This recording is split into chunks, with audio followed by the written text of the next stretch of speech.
friends they went to Florida State during the 2020 season, and that was Leonard's team. That that was the one team, that was finally going to get him yeah, for. they could have made a run.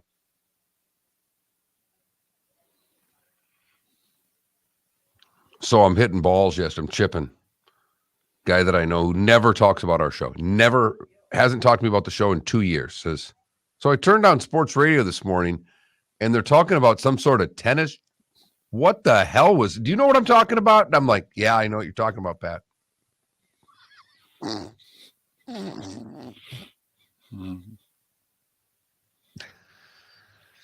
I should have answered. Did you turn it off?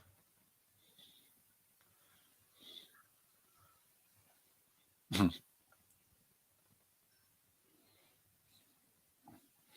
then you guys were talking hockey in the 5 o'clock hour.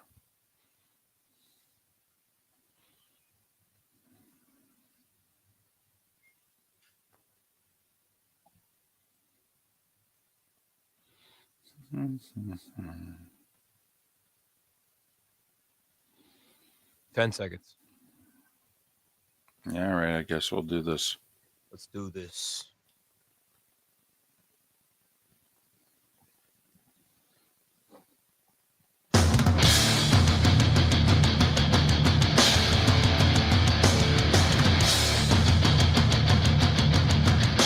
You are listening to Miller and Moulton, exclusively on the Florida Sports Network. And now, here's Mark Miller and David Moulton. Top of the morning to you. Final Thursday of January, anyway. Miller and Moulton, Florida Sports Network, floridasportsnetwork.com. How the heck are you? Thanks so much for being with us. Fired up after a terrific night in the association, in the NHL. We can see the conference championship games from here. Top of the morning to you, Mark.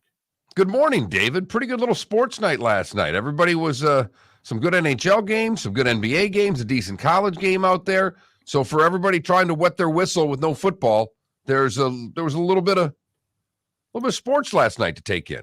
And not only that, we even had golf. Little Wednesday golf out on the West Coast. With a leaderboard that's got you really excited. Well, there's no question about it. I mean, the LIV's got nothing on the PGA Tour leaderboard out at Torrey Pines. You got that right. But that, can't go there, Mark. Can't go there. You don't want the angry text starting. That's all right. I'll just throw a tee at him. Now, I got to admit, Rory's right. Okay.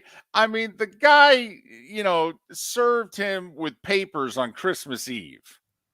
I mean, he's suing him, for goodness sakes. And he served them on Christmas Eve. I could understand where Rory wants nothing to do. You're dead to me. I'm on Rory's side on this one. You're dead to me, Patrick. Yeah. Well, wait a minute. He's not suing Rory. He's suing everybody, but he subpoenaed Rory because Rory has to appear. But on Christmas Eve. On Christmas Eve. You know he's home. Well, then you might as well wait until the next day. I mean, he definitely was going to be home. My goodness. So I'm with Rory on that one. Although I will say I like Patrick Reed's little explanation. I actually flicked an LIVT at him. All right. That's the best part of the whole story. There's two great parts of the story to me. Is one, he flicked the Live Golf tee at him that's got its team name on him, apparently. And the second part is that he called Rory an immature child. Right. Patrick Reed had the audacity to refer to another human being as immature. If you don't know Patrick Reed's backstory, well, he is Google the definition of immaturity. Boy, over his antics over the years, going all the way back to college, and he's never really grown up. No, but he's good at golf, so he doesn't have to. And he found a woman who apparently, likes what he brings to the table, disowned his own family, and, has now adopted hers. So, good for him. Have a good life there. And But he'll I am- always be at the champions dinner at Augusta too. Boy, you don't think that ruffles them. Like they're sitting there going, really? You couldn't win the damn PGA? Your one major had to be ours, huh? Great. That's fantastic. So let me get this straight. You're a Masters champion and Rory's not. Boy, this is just wonderful. Fantastic. Yep. Celebrate you. In fact, you were the reason why we seriously considered not allowing any of the LIV golfers at our damn thing. I do think Rory had a good third in this when he did say if I was the one throwing a tee, he would have sued me. I thought that each side had some good barbs back and forth, and all you could hope for. What you're really hoping for, I don't care if you're on Live Golf side, I don't care if you're on PGA Tour side, Rory, Patrick Reed, I don't care. You need to be rooting for those two to shoot the exact same score Thursday and Friday so they're paired together Saturday. That's all you could hope for. Be tremendous. You love the tension in the group.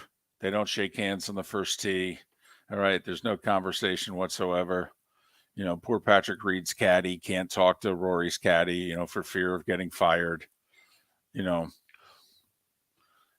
don't rake each other's bunkers or tend to, it just, hey, I'll get the pin. No. Make you walk your over there and get that pin. I'm standing over here with my guy. Oh, yeah. Well, that's what I wonder because, see, Reed went up and shook Rory's caddy. Like the caddy shook his hand. They, as Reed said, he used to have a good relationship with, so he says, with McIlroy. So he shakes the caddy's hand. Rory doesn't act like he's visible. Right. He completely ignores him. Just keeps hitting the ball, looking down, picking up the next one, teeing it up, or what have you. Yep. So I'm wondering how much heat Rory's caddy got in from Rory after that exchange. Don't you dare shake his hand again. You do that again and you're fired. I will say, not that I had, Patrick Reed in any regard, but I mean, when you start suing people because they said things about you that you didn't like, I mean, listen, I'm not a Brandel Chambly fan at all. All right. But suing Brandel Chambly, suing Rich Lerner, for goodness sakes. I mean, come on. I mean, the worst thing Rich Lerner ever said was on our show, and he, was going on and on about the Golden State Warriors and Curry. And we were like, listen, dude, you got to rein it in a little bit. Okay. He's like, oh, this is the greatest thing I've ever seen. And we were looking at him like, you do know you cover golf, right, Tiger? Okay, but okay, all right. But I mean, come on. I mean, suing Brandel Chambly. I mean, even I had to back up Brandel Chambly on that one to go, listen, I think you say some ridiculous things. Okay, but I got your back on this one. Say as much stuff as you want. Okay. First Amendment, it's your job, the whole deal. I got your back. I mean, what? If Patrick Reed blew a tournament back in the day and Johnny Miller said he choked, would he have sued him? Apparently. Unbelievable. I gotta say, this whole Live Tour thing has caused a level of pettiness in golf that I don't think I've ever seen before. You hit the nail on the head right there. Like, these are grown men. But, Mark, and you, okay, know plenty of people in the golf business. You're friendly with guys who have been on tour, the whole deal. Okay. It's been there the whole time. There's just never been anything to bring it out in the open.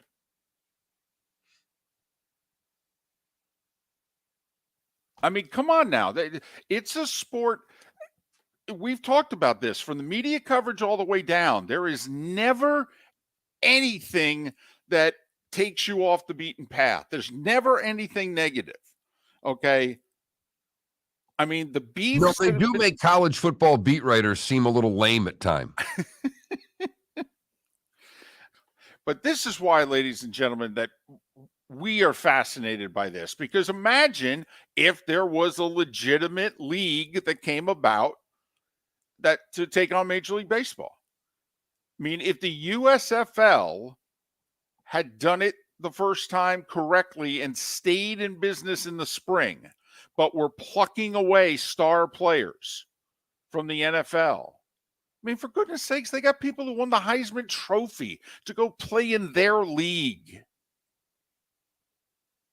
Years before that, the WHA did the same thing in hockey, bringing some of the best names to that league, young and old. I mean, what ended the Dolphins dynasty? The World Football League broke up the Dolphins. Even though the league stayed around for about a year and a half. Came around at exactly the wrong time for the Dolphins back in the day. The what? The World Football League. Oh, yeah. Look it up. Look it up.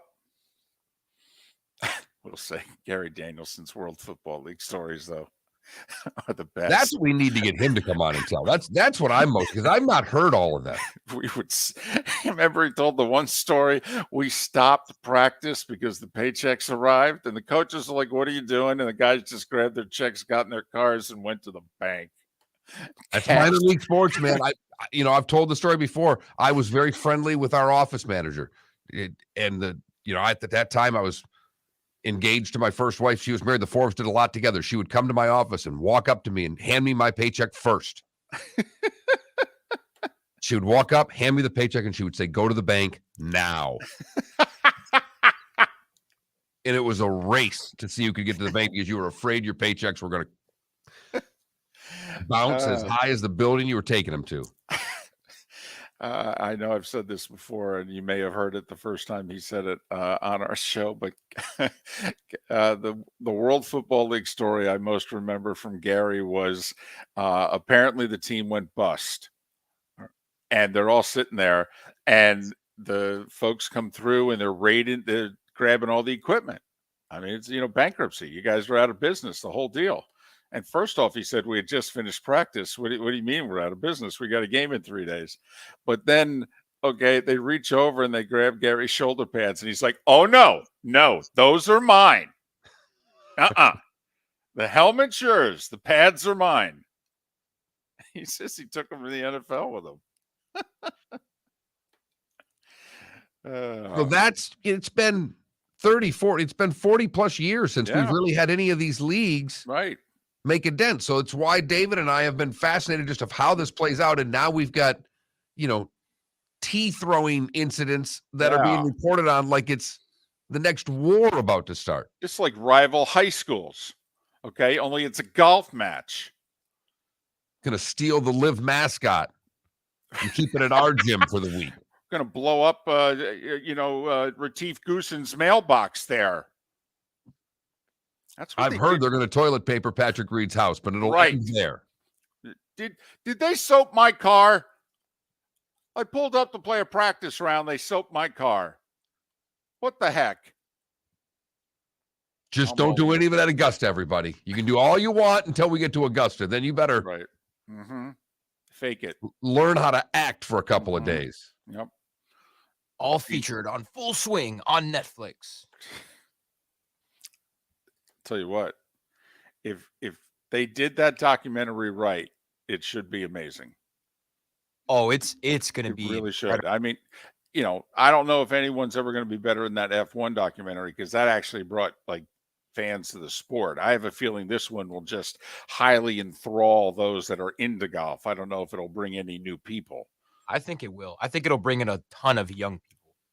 You think a petty high school food fight will bring in more people? Because that's really what this is. There's pettiness in F1. F1's a little more, cool than golf. But, all it needs is an early hit on that documentary to get people like us in the sports world talking about it. Then I think Philly's onto something. When we come back, we have something that we think has never happened in sports to play for you, David. Never. Okay. Miller and Moulton, and an all-timer on the other side. Thanks for listening to the Florida Sports Network. Excuse me. Hey, the line starts back here. Ma'am, if your party's not here, you're going to have to go around and get If you had the opportunity to avoid all this, wouldn't you? Salt Life, making your trip to and from the airport seamless and stress-free. Salt Life is supported with the help of local partners like Zeffy's Tavern and Pizzeria at 41 and Wiggins Pass. Award-winning pizza with a cool rock and roll theme. Don't miss North Naples' newest sensation, Zeffy's Tavern and Pizzeria. When it's time to leave, book with the award-winning service for Naples Daily News Best of 2021. 250-mile radius, live 24 hours a day, 7 days a week. Serving a 250-mile radius of Southwest Florida over 15 airports. Salt Life Transportation, the official transportation of the Miller and Moulton Morning Show. Book now, 239-308-8686 or online at saltlifetransportation.com. Mark Miller for SWFL Golf Carts or online, flgolfcarts.com. If you're looking for a golf cart, an e-bike, or an e-motorcycle, go visit Alex and the gang at SWFL Golf Carts. flgolfcarts.com online. Check out their whole inventory. If you're looking for a custom cart, they can take care of you. 2-seater, 4-seater, 6-seater, they've got you covered. E-bikes, nobody better for value and service. E-motorcycles, check them out. Again, flgolfcarts.com. flgolfcarts.com. David Moulton for Napa, Napa Auto Parts, and Napa Filters. Insist on Napa filters for your vehicles, or if you're a do-it-yourselfer, only buy Napa filters. Napa has a filter for almost anything on earth that moves, whether it's motorcycles, foreign and domestic cars, vans, SUVs, earth-moving equipment. You get the idea. Napa Auto Parts, Napa filters. Insist on them for your vehicles, or if you're do-it-yourselfer, only buy Napa filters. You were listening to Miller and Moulton on the Florida Sports Network.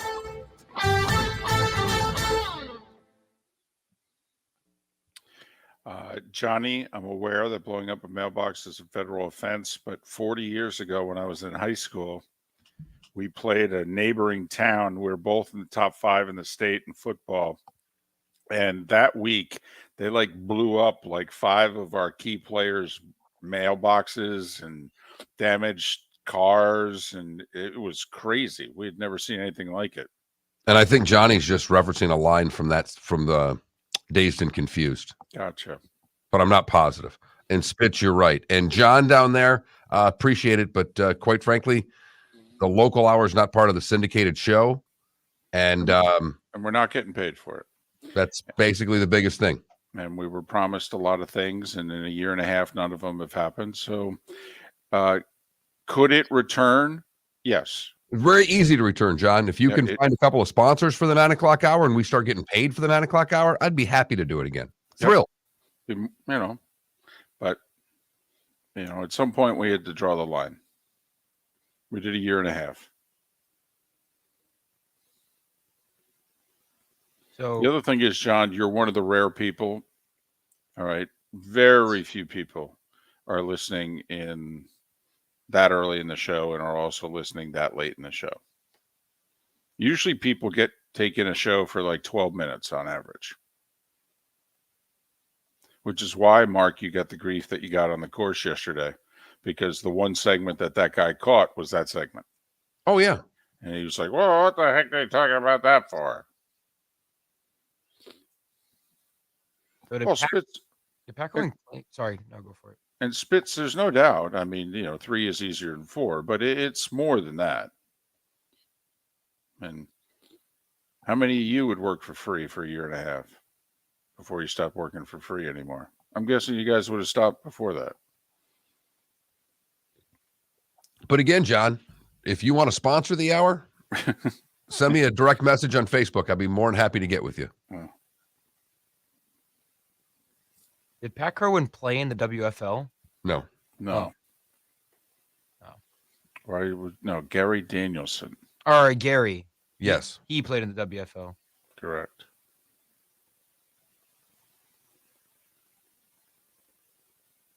What position did he play? Gary was a quarterback. He was a quarterback.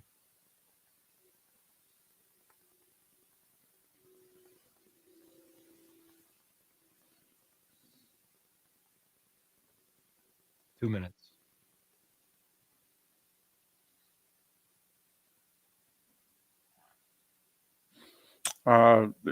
Jake, it's not a good industry, and it's gotten worse.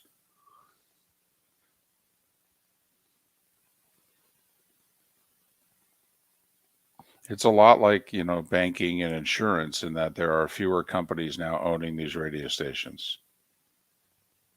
And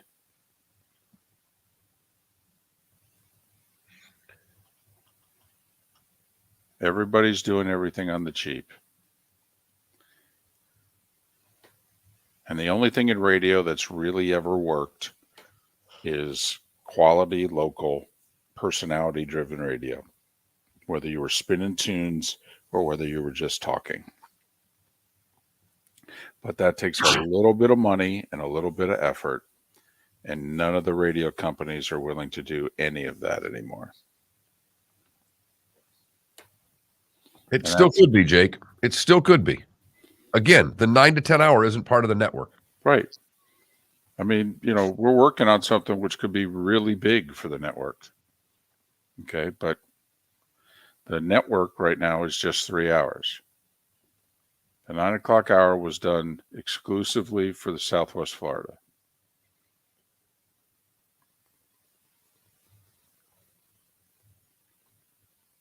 "30 seconds. I am so excited for you guys to hear this. This is incredible.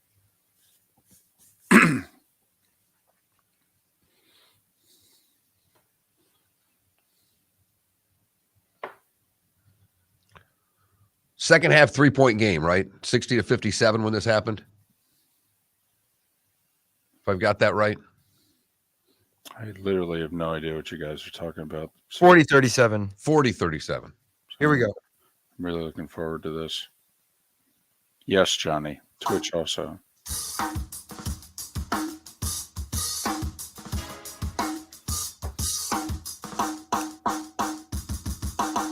Welcome back to Miller and Moulton, only on the Florida Sports Network.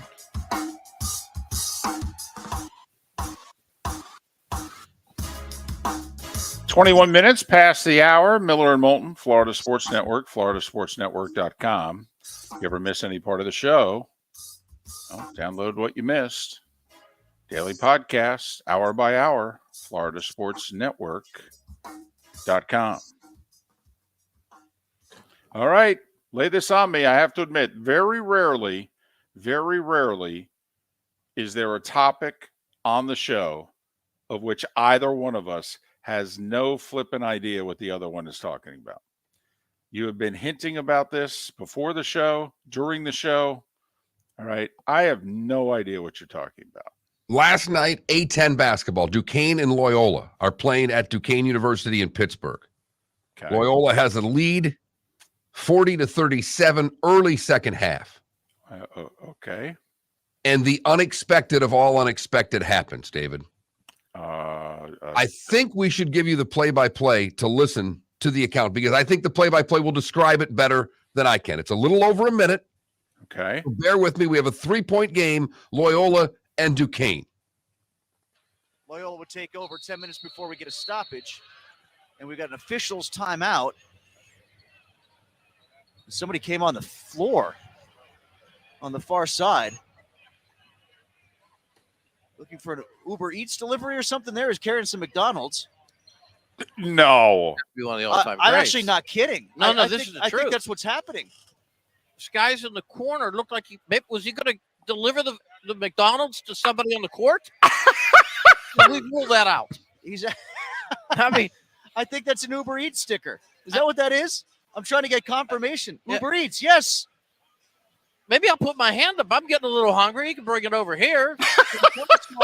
The man was Usher. Let's see if we can see this. No, this is going to be the turnover in the there corner. he is, right there in the corner. Yay, yay. So this guy is actually, who's he delivering it to? The ref. The ref official? said later. Give it to me later, not now. Philip Alston's done a lot. I didn't think he needed a Big Mac for sustenance in the middle of the game. I know, but I thought there was an official out there, Tim. He distanced him like, I didn't say now. Later. That's got to be unbelievable. That's got to be something that the highlight shows are going to have a blast with. So there it was. Duquesne down 9 at the half. They make a little run, and then somebody ordered Uber Eats in the court while play is going on. And I mean, in the half of the court where the play is going on, the ball is in the corner, just outside the three-point line. The offensive player has it. The Uber Eats delivery guy is mere feet away on the court when they blew the play dead. And he's got a drink in one hand and his Uber Eats bag in the other. He's just looking around for who he's got to deliver it to. Why would you walk on the court? Why would they let him in the building? Well, remember, you only have to talk one person. You get the right usher, okay, and you're showing up just after halftime, okay? I mean, that's a good point, David. And I'm guessing also the person's thinking, well, it's not somebody associated with the game. Who knows? But I'm with you, though. You're usually not allowed to bring food into an event. Thank you. Right. So, I don't know. Snuck in maybe somehow. A door was open somewhere. All I know is it melted Loyola. At the time, it was 40-37 Loyola. The final score, Duquesne 72, Loyola 58. They were outscored 41-18 in the second half. The Uber Eats driver has to get third star of the game. Guess they were hungry. Maybe that food was for them. Did we find out, was it really for the referee and like the food came an hour early? No idea. This is a developing story. Because the referee kind of waved him off. Well, right. Because the refs, but the ref is there. He's in play. It's not as if the guy, when a player falls down every once in a while and they go mop the court. Right. And also there's a turnover and it comes back and they get caught out of position. No. The play is in the half court of which the Uber driver walks out onto the court on. So you're saying that Duquesne was playing a 2-3-1 zone, the one being the Uber Eats guy. Yes. Wow. Like I said, David, I think it's something that we've never seen in sport before. Well, think about it. I mean, we haven't really been delivering, back in the day we delivered some pizza, but that was it. No, you didn't deliver McDonald's until really the last half dozen years. And really, thank goodness from the two of us.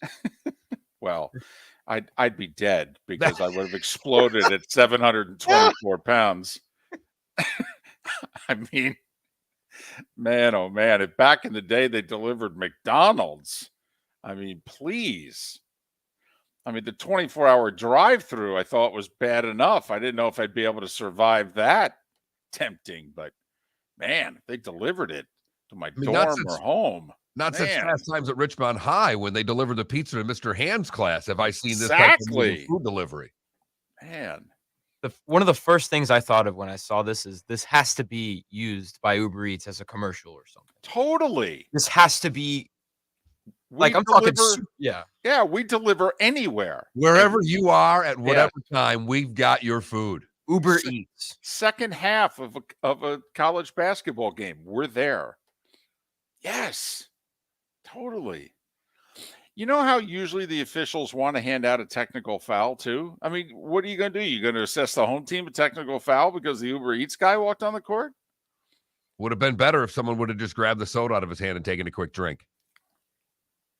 Also, I mean, who doesn't raise their, put it this way, if we're at the game and all of a sudden the Uber Eats guy shows up and he turns and looks in our direction and goes, whose order is this?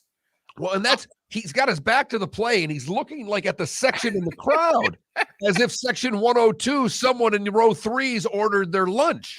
Right here, buddy. Right here. That's mine. And the cojones that you have to just walk on the court in the middle of the game. I don't think it was cojones. I think it was stupidity. Yeah, it's cluelessness. This was either a practical joke or this man was on drugs. Because what compels you to do that? Well, I've got to give it up for whoever ordered the food, though. Someone at the game decided, let's have some fun and see what happens if we order Uber Eats to the game. Although it's a big risk, though, because the odds are, like you and I would have thought, well, they'll never get in. They'll stop them at the gate. They won't let them in. Yeah, but think about it. It's a college kid. Duquesne's a private university. They're on mom and dad's credit card. They're not paying for it. They're not worried about it. True. But see, now I want to see whether or not I can walk in with a pizza someplace. Remember, I walked out of the sporting goods store with a canoe. Okay. Now are people going to try to see, well, what can I get delivered? I love the fact it was early second half too. It's like at the perfect point of the game in which you're like, come to think of it, I'm kind of hungry. Well, you are onto something because it's the second half. So at a place like Duquesne, smaller school, there's probably not as much security at the front door in the second half. Sure. Coming in, coming out, student section. He was trying to use that halftime window to get his food, and the driver was late because Yes. of, you know, Like, the come on. location of the delivery. Like, you guys are in Southwest Florida. Like, you don't think you could get an Uber Eats delivery early second half of an FGCU game? That's where my head was. Because it's similar size arena looking. I think you could pull it off. Oh, definitely. Definitely. Plus, we know who's guarding the doors there.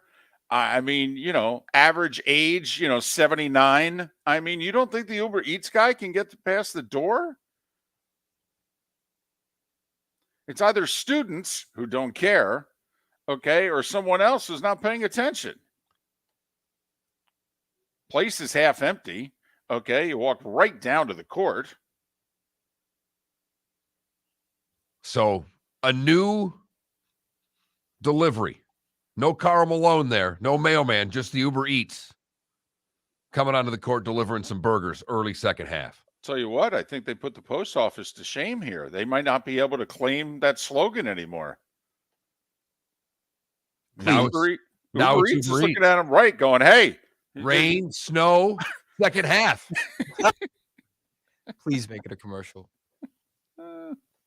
Miller and Moulton. Thanks so much for listening. You can deliver the food right to the studio. We'll eat it at any time. Not to worry. Right here on the Florida Sports Network. David Moulton for Napa, Napa Auto Parts, and Napa Filters. Insist on Napa filters for your vehicles, or if you're a do-it-yourselfer, only buy Napa filters. Napa has a filter for almost anything on earth that moves, whether it's motorcycles, foreign and domestic cars, vans, SUVs, earth-moving equipment. You get the idea. Napa Auto Parts, Napa filters. Insist on them for your vehicles, or if you're a do-it-yourselfer, only buy Napa filters. Mark Miller for SWFL Golf Carts, or online, flgolfcarts.com. If you're looking for a golf cart, an e-bike, or an e-motorcycle, go visit Alex and the gang at SWFL Golf Carts. flgolfcarts.com online. Check out their whole inventory. If you're looking for a custom cart, they can take care of you. 2-seater, 4-seater, 6-seater, they've got you covered. E-bikes, nobody better for value and service. E-motorcycles, check them out. Again, flgolfcarts.com. flgolfcarts.com. Yeah. Hi. Excuse me. Hey, the line starts back here. Ma'am, if your party's not here, you're going to have to go around again. If you had the opportunity to avoid all this, wouldn't you? Salt Life, making your trip to and from the airport seamless and stress-free. Salt Life is supported with the help of local partners like Zeffy's Tavern and Pizzeria at 41 and Wiggins Pass. Award-winning pizza with a cool rock and roll theme. Don't miss North Naples' newest sensation, Zeffy's Tavern and Pizzeria. When it's time to leave, book with the award-winning service for Naples Daily News Best of 2021. 250-mile radius, live 24 hours a day, 7 days a week. Serving a 250-mile radius of Southwest Florida over 15 airports. Salt Life Transportation, the official transportation of the Miller and Moulton Morning Show. Book now, 239-308-8686, or online at saltlifetransportation.com.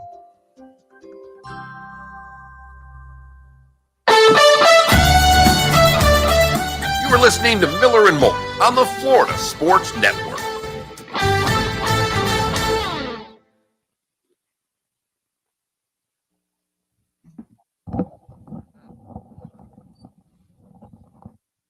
Just want to let you know of the Australian Open on Oh, what channel? ESPN Two. 2, I think.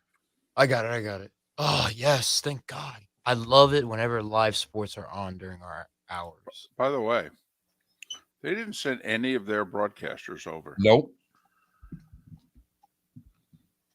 Are they doing the thing again where they're doing it virtually? Yeah. I hate that. I mean, again, it's easier and more cost effective. But as a broadcaster, I'm sure some of them look forward to traveling to Sydney. Oh, guaranteed. Yeah.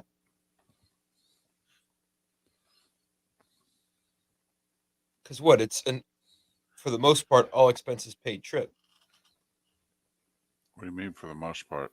For all parts. For all parts, right? Work. I mean, you're working. They fly you there. They put you up. They feed you. That's awesome. While you're on site, they feed you. Back at the hotel, they don't, but you get a per diem. Okay, this season, David, where were you fed the best? Well, ESPN is not Fox. Fox fed you. Fox was much better. Somehow I'm not surprised by that.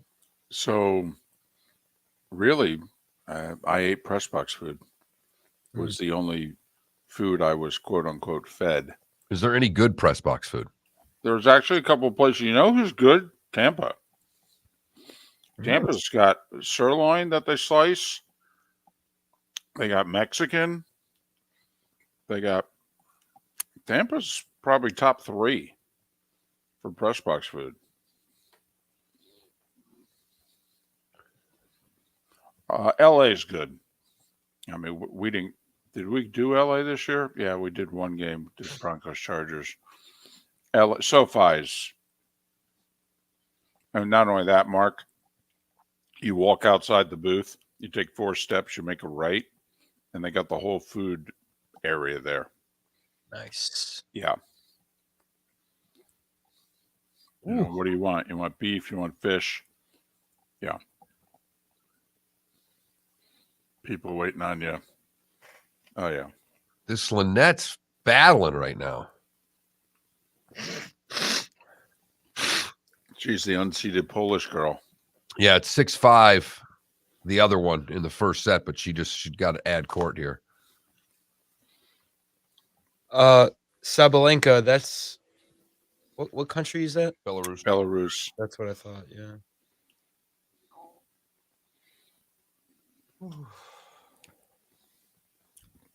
My girl. Oh, yes. Vika got beat.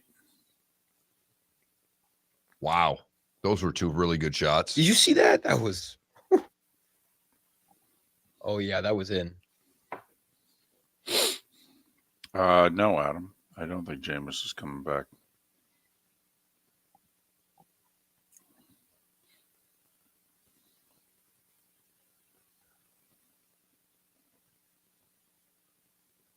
Tennis is so freaking hard.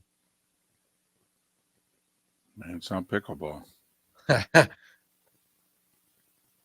That's for sure.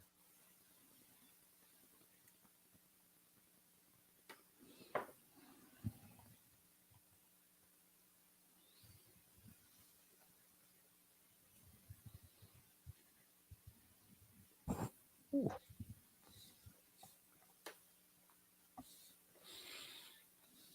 I'm not going to say it's harder than golf, but it requires more physical. Far more. It's a sport. Golf is a recreation. Yeah. But is golf harder than tennis? They're both uniquely hard in their own way. Yeah.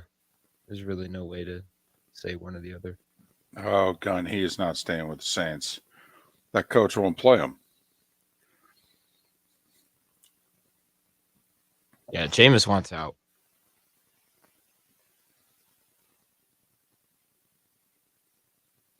Here we go.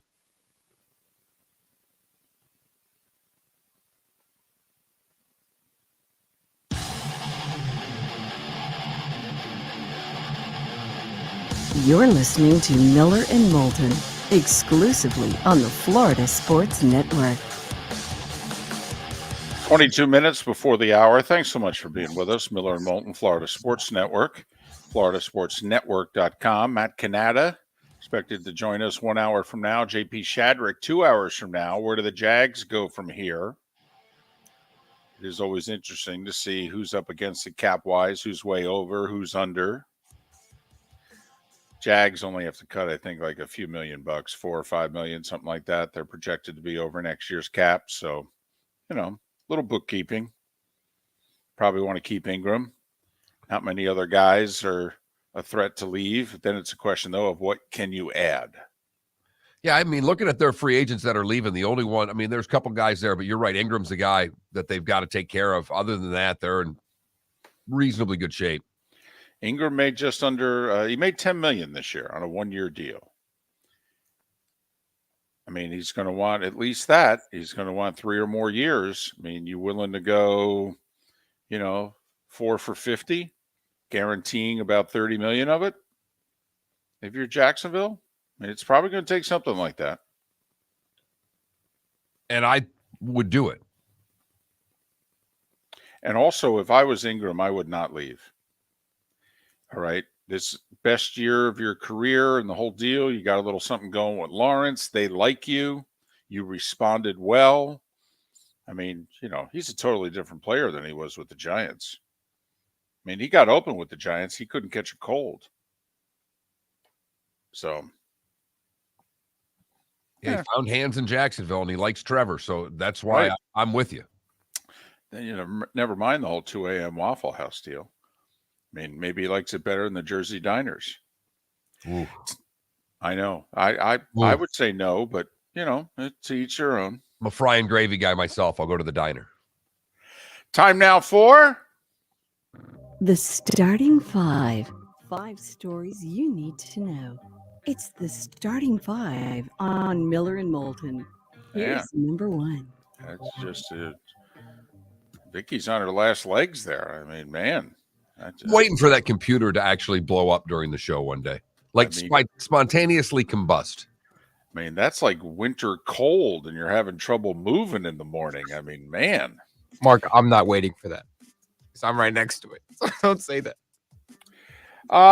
Patrick Mahomes put on a heck of a performance yesterday. I mean, is this acting or is this legit?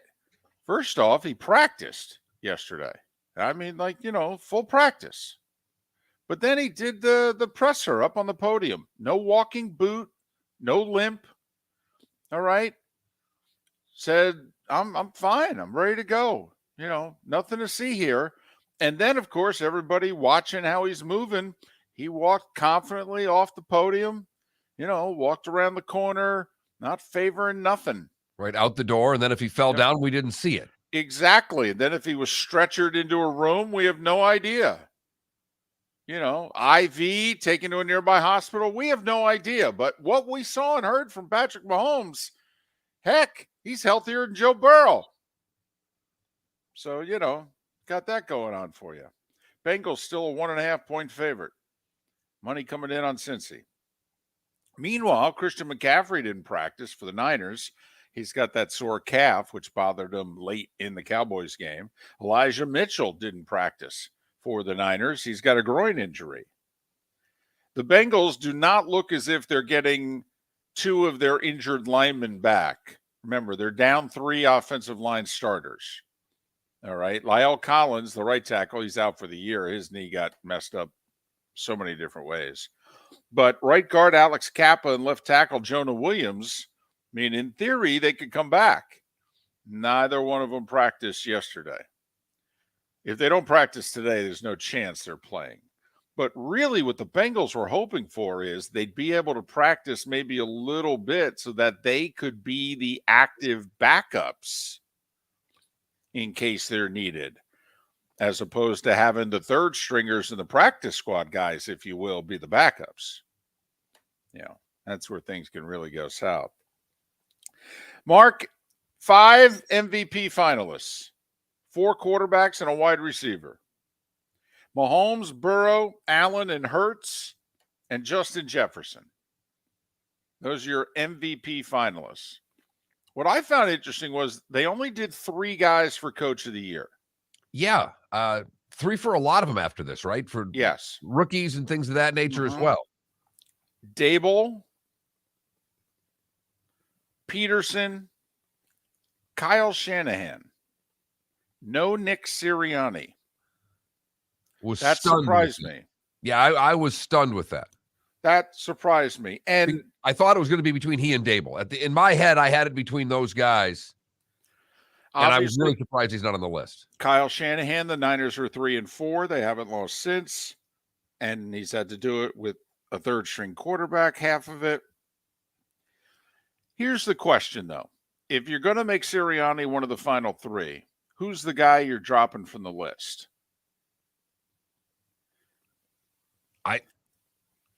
It's a hell of an argument. because you can make great cases for all three. Mm-hmm.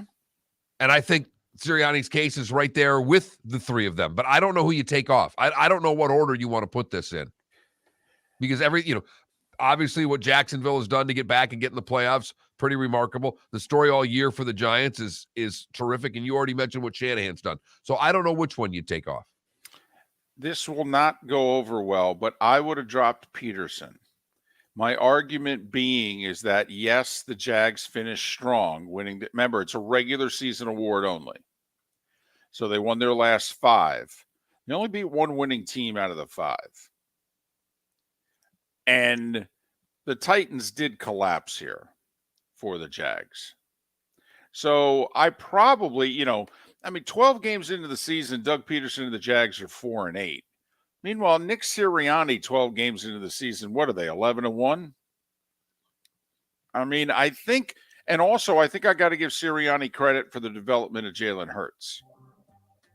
So that's, I'm sure, unpopular, but that's actually who I would have dropped in favor of Nick Sirianni.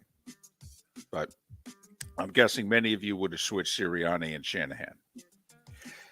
College football, by the way, LSU did an audit. Did you hear about this? I did. And apparently they overpaid Brian Kelly. Oh, I guess it could happen. How much, you ask? $1 million. Okay, let's be honest. Now you're making $10 million a year. Okay, so it's not like those of us, who are struggling to make $60,000. Okay, and all of a sudden they're overpaying you, and you go, "Oh my goodness, look at all that extra money." It's possible that Brian Kelly didn't even notice.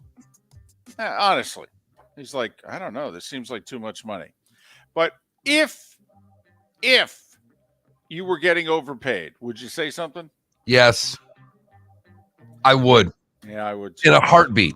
And I don't know how Kelly didn't notice, because they were paying Brian Kelly and then they were paying Brian Kelly LLC. I'm being serious here. They were paying his LLC and they were paying him. How do you not notice that? Well, when you're a millionaire, though, honestly, come on. He's been rich for a while. He's been making millions of dollars for the last 15 years. But all of a sudden you start getting 2 paychecks. Listen, I know guys who are like, they don't even know the finer points of the deal that their agent put together for them. I actually think it's possible he didn't notice it. Also, Mark, come on, let's face it. It's a college football coach. They're oblivious to the entire outside world. It's a good point. And he might have just thought, well, we're having a little better year than I thought we were going to have. Maybe I deserve it. Well, you know what? Maybe that winning that SEC West. Okay, I guess my agent had a bonus in my contract. The Rays and lefty Jeffrey Springs worked out a 4-year, $31 million deal.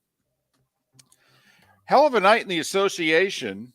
Jonathan Isaac played again for the Magic. 8 minutes, scored 5 points. Orlando beat Indiana, 126-120. Sixers and the Nets played. Ben Simmons against the Sixers. Apparently, first play of the game, Embiid posts up Simmons. Missed the shot, but it was game on from the opening tap. 137-133 Philly. Believe it or not, folks, this could be an NBA Finals preview last night in Milwaukee. Bucks beat the Nuggets 107-99. And when you think ratings bonanza, you think Denver and Milwaukee. Hello. Jokic, Giannis. No Jokic, but I'd still love to see that finals. And you are the only one out there. You are. Yeah. Felipe, the ratings for that would be. And the NBA is in negotiations with the networks to get a new TV deal. Literally, a Denver-Milwaukee final would cost the NBA, I'm not kidding, at least $1 billion. It's the NBA fans' NBA finals. Uh-huh. Right. Right. Yeah. Mm-hmm. Okay. Yeah. Steph got ejected with a little over a minute to go. He was upset with his teammate who took a bad shot. So Steph took his mouthpiece and threw it into the crowd. Ref saw it and ejected him.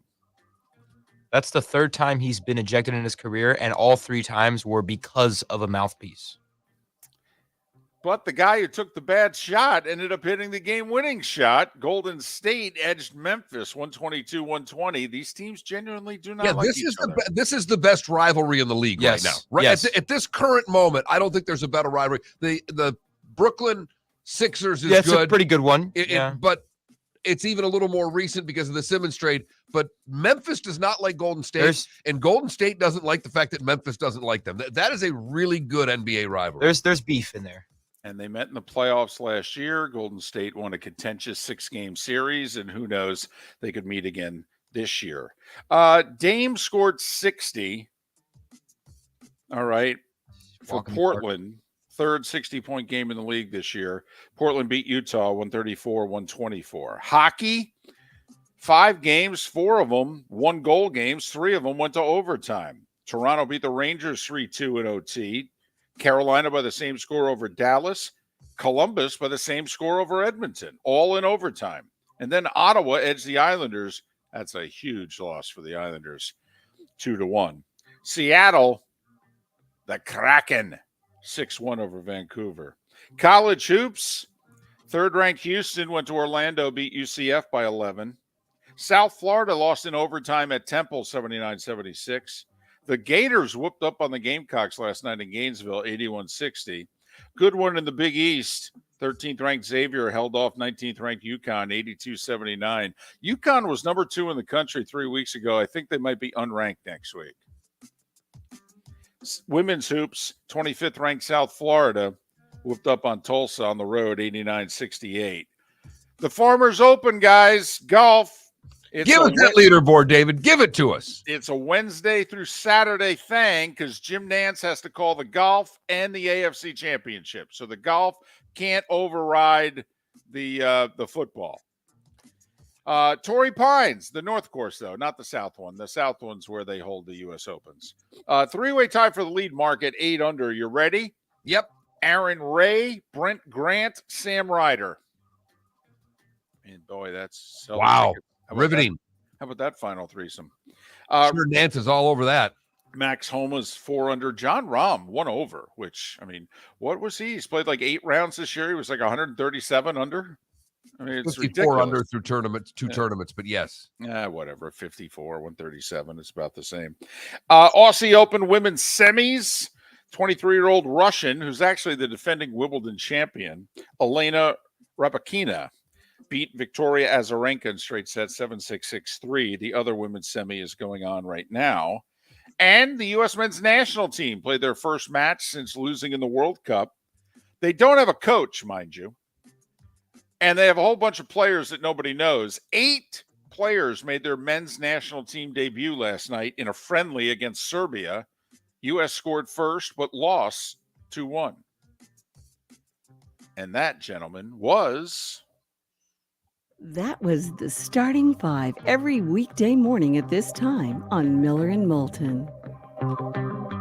Good to see Vicky's got a little more hitch in her giddy up at the end of this segment than she did at the beginning. Well, you know, she had 10 minutes to warm up, do some calisthenics. You know how that goes. You know, you think back to, what folks of our generation in gym class and the warm up and the stuff they, made you do. What a joke. Honestly. Oh, yeah, those damn calisthenics. Yeah. Whoever had that idea? All right, let's say, come on, do the jumping jacks. Ready? 1, 2, 3. 1, 2, 3. Do you guys ever have the Fitness Gram Pacer test? What? No. First off, Felipe, how could you ask a question with me involved and have the word fitness in it? I don't know what year that you did this. All I know is that by the time I was in high school, Coach Boyd came out to gym class, rolled the balls out, and then left. Right. Miller and Moulton trying to roll the balls out here on a Thursday. Thanks so much for listening. Right here on the Florida Sports Network.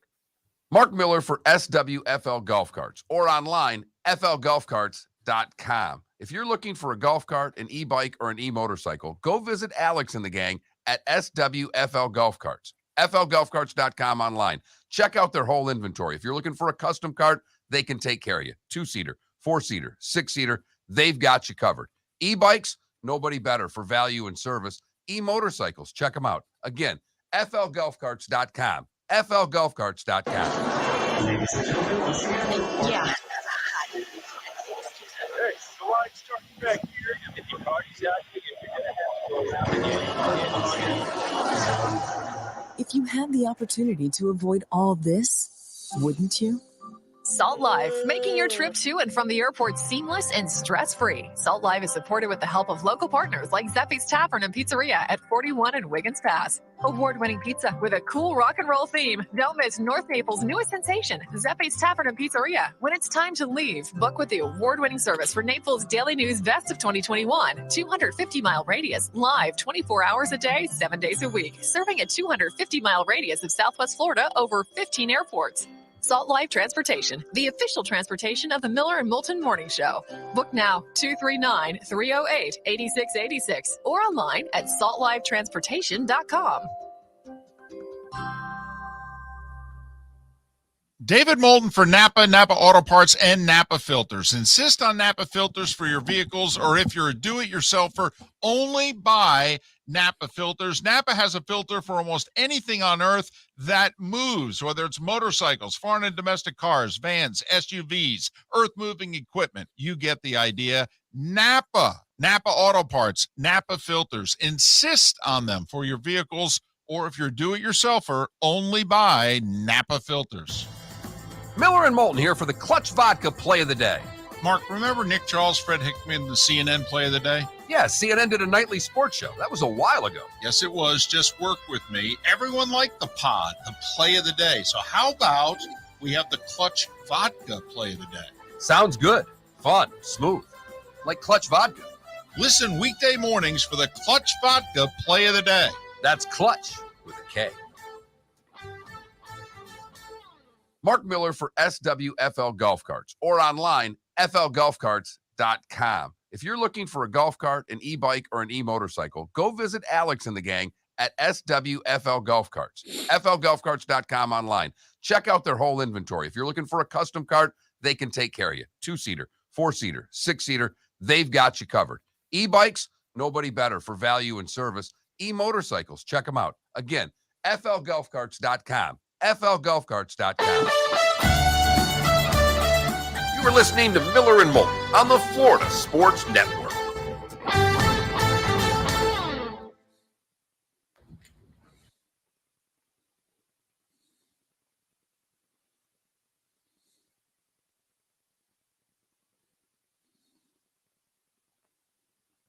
Didn't know that was on loop.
DC, are you referencing Anthony Edwards? Timberwolves have an interesting decision to make here.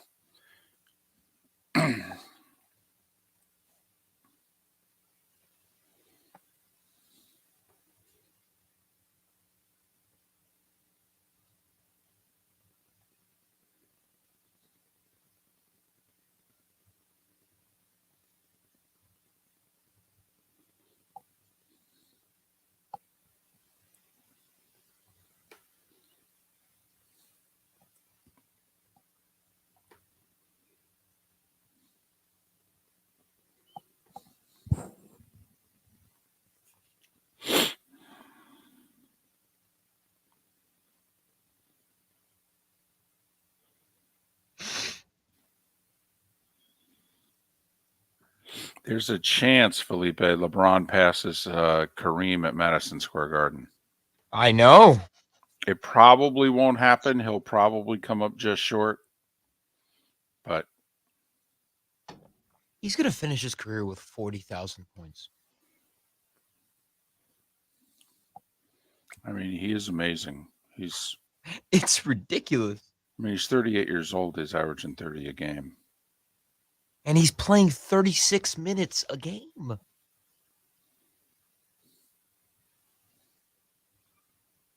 Tell you what, he's the greatest 38-year-old I've ever seen. Yeah, I mean, Jordan was averaging in the low 20s. I mean, different game now, but right. But it's not like LeBron's, outside of the other night when he hit 9 threes. I mean, LeBron's actually not a good three-point shooter. So it's not like he's getting his points from beyond the arc. And Jordan had a little vacay. Yeah, he had a couple of them. Yeah. He had a lot of rounds of golf in between that. Well, a little baseball. A little bit. Well, I'm talking about the, 98 retirement Wizards. Here we go.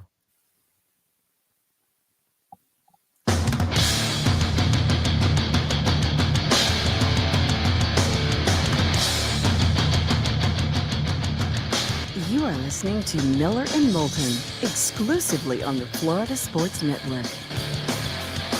And now, here's Mark Miller and David Moulton. Hour 2 of Miller and Moulton. Thanks so much for being with us. Florida Sports Network, floridasportsnetwork.com. Matt Cannata scheduled to join us coming up in roughly 35 minutes' time. JP Shadrick will join us in our 8 o'clock hour. Mark, can I just throw a mathematical equation out there along with some pieces to maybe fill out the formula? Wait a minute. We're going to do algebra this morning? Well, I don't want it to be that complicated. I want it to remain simple math. Okay, good. More kind of like when you were a kid and, you would sit down and you would play and they would give you pieces. Okay. On one side, and then you had to transfer them over to the other and kind of put it back together again. All right. Okay. So the game is, who needs a quarterback? And this is what I came up with. The number I came up with is 10. Washington, Carolina, Tampa Bay, and I know it's possible that Brady could come back. Washington, Carolina, Tampa Bay, New Orleans. Okay. Arizona, believe it or not, to at least for 2023. I mean, Kyler Murray ain't playing before November, okay? I mean, if they're going to have a body, and I don't think it's going to be Colt McCoy. They're going to have to sign somebody to get him through 2023. The Jets, the Texans, the Colts, the Titans, because for cap purposes, it looks as if Tannehill is going to be a casualty, and the Raiders. Am I missing anybody? No. Okay. Here are the quarterbacks available. So we have 10 pieces on the left.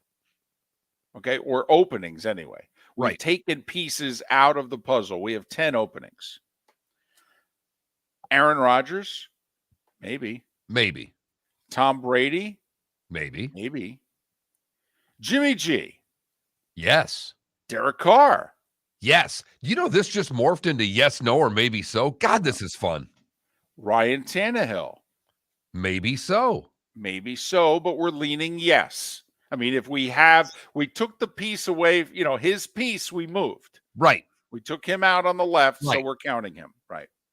Okay, Mark, that's 5. And that's with Rodgers and Brady still playing. We just agreed there's 10 openings. How many guys do we think are going to come out of the draft that are going to get plugged in? 2, 3 tops, and that's a reach. Let's just say 2. And I think that's fair. There's going to be 3 guys that are going to be taken in the first probably 10 picks. maybe even before that. But to say that all three would be plug and play would be a reach. So we go with 2. Okay. So 5 plus 2 is 7. So now, Mark, we've moved the pieces over and what have you. We still have 3 openings on the left. And I mean, here are your choices. Carson Wentz, Matt Ryan, Andy Dalton, Baker Mayfield, Jameis Winston. You know, what? You want me to go to, Gardner Minshew, Mike White? You know what I'm getting at here? It seems, David, and this is one of those puzzles where you took and it's the kids puzzle. So this math is kids math, and I'm very excited about it, where I just take the big picture of the whatever, and it goes, it only can fit in one spot. Right. These last pieces don't really want to fit in the holes that I want to put them into. Well, and not only that, there's more holes. I mean, not only do the pieces not fit, they don't fit in any of the holes, and we got far more holes than pieces. Right. So in other words, you got a problem. And that's if, the 2 number 12s from the NFC decide they still want to keep playing. Do we have any idea how many holes there are? Okay, if those 2 just decide, I'm done. Now, obviously, Green Bay won't have a hole. They'll play Jordan Love.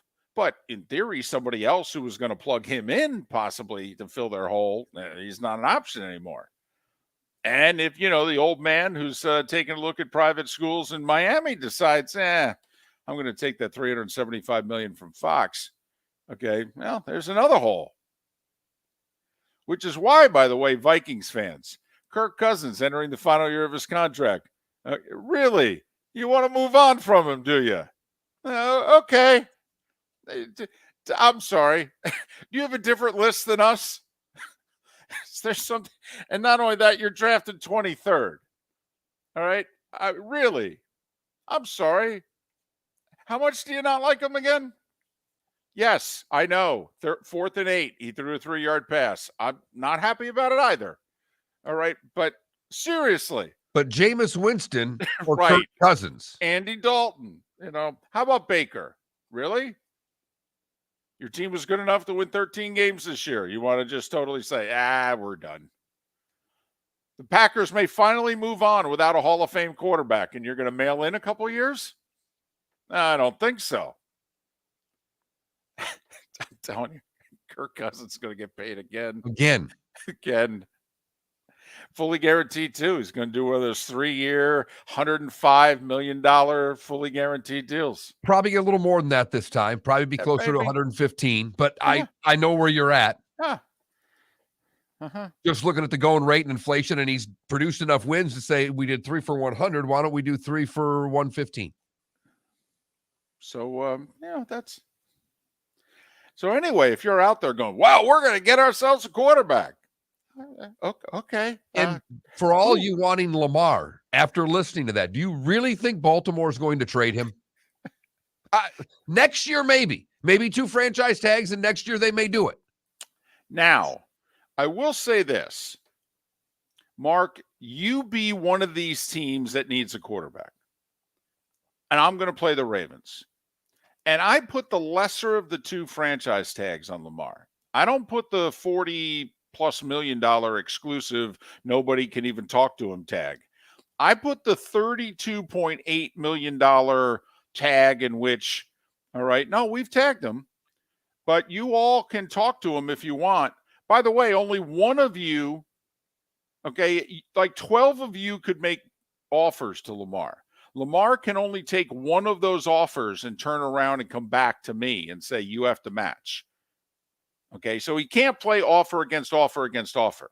He can get 8 offers, but he has to pick the one he likes the best.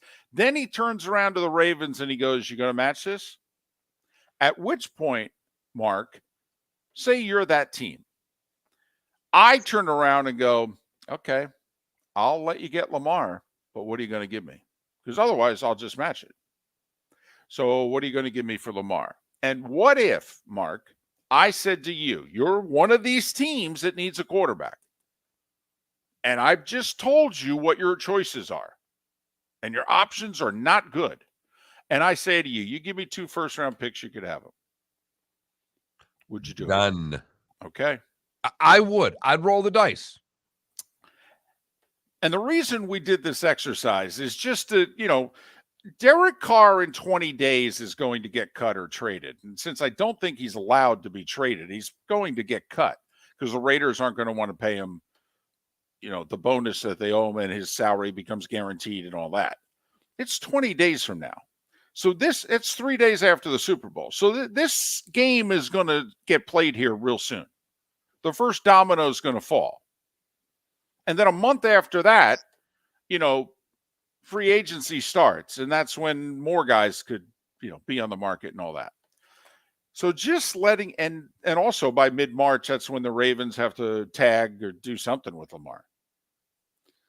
So that's why I wanted to play this little exercise here. You're sitting down on the carpet there, and you're playing the little game, and you move the pieces from the left to the right, and you look back to the left, and you're like, wow, I got to fill these holes. And I don't have anybody to fill them. No, and these pieces are all broken. Yeah.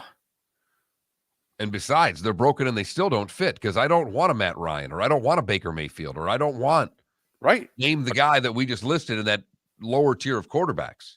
Now, I think a Carson Wentz maybe could end up in Arizona, where he's the guy who for 10 games until Kyler's ready takes a beating and they go 3-7. That's somebody who can't get a starter's job. Maybe that's Jameis Winston. Maybe it's Baker. Baker's warmed up for Kyler before. Yeah, that's why I think it's the only place Baker wouldn't say yes to. But, I know you said it tongue-in-cheek. Just having a little fun, David. But this goes back to, by the way, a year ago, what did we say Baker should be doing? Being the backup in Tampa. Right. And it wasn't really a year because it was like 9 months ago that the Browns decided they were moving on and what have you. But it was just this reason. We laid this out 9 months ago and said, can we look ahead as to what it's going to look like? Who's going to need quarterbacks in 2023? And now here we are. And Blaine Gabbert's your quarterback in Tampa. So they need somebody if Tom goes, period. And we all know how this game gets played. Okay. The top, let's just say both number 12s are in play. So, okay. 5 teams fill their holes, Mark, with Rodgers, Brady, Jimmy G, Derek Carr, Ryan Tannehill. Okay. So 5 of these 10 teams are like, you know what? We got ourselves a legitimate starting NFL quarterback. We're fine. That means heading into the draft, you got 5 teams that are like, man, we are a mess. Never mind, does Minnesota go, man, we really want to move on from Cousins in a year. And anybody else who's thinking about, is Seattle going, we'll take Geno for now, but, we probably got to do better than that. What else it does, Dave, is it really makes the Bears' first overall pick worth a hell of a lot more. There you go. In your world where you love the trading down, and now there's an actual need. We've pointed out the math that if you're one of those teams that doesn't get one of those 5 quarterbacks, that you have to look at Chicago and you've now got to try to get ahead of the Texans, or the Texans have to make sure no one gets ahead of them.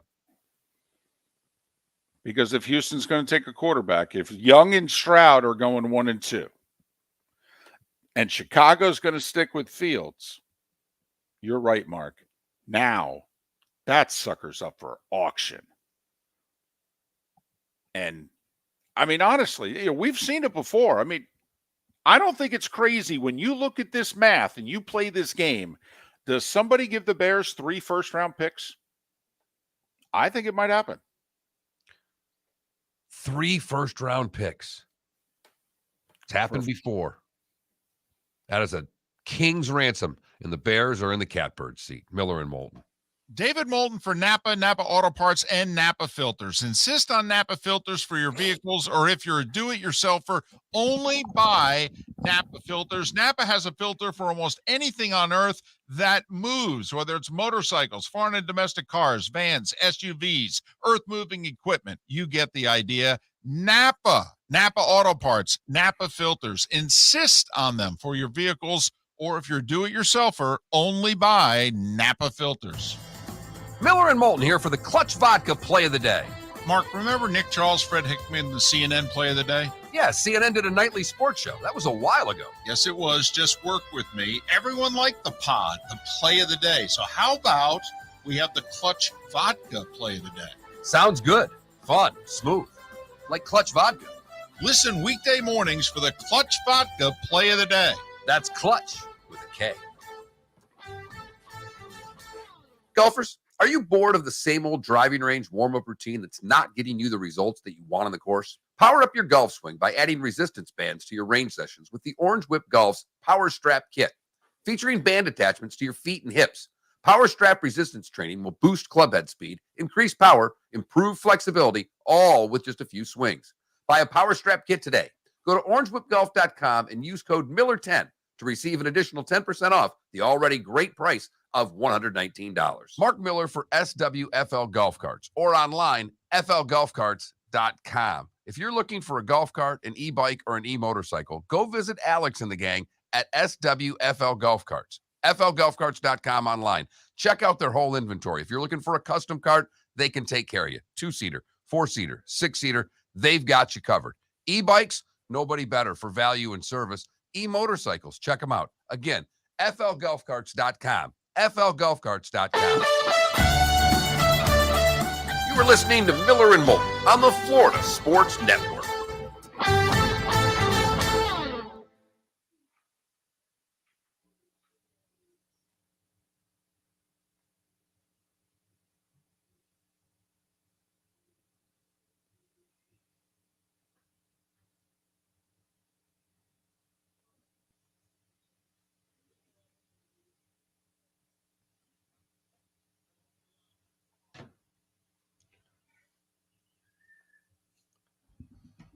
I think it's a reach, RCB, but in the world we're in, I've seen Stroud fall because is it Levis, the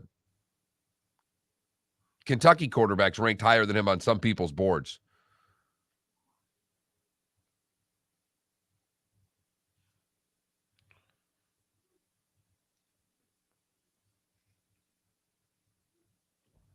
She lost that tiebreaker, and it just went into the tank.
Hops, you don't watch the Super Bowl?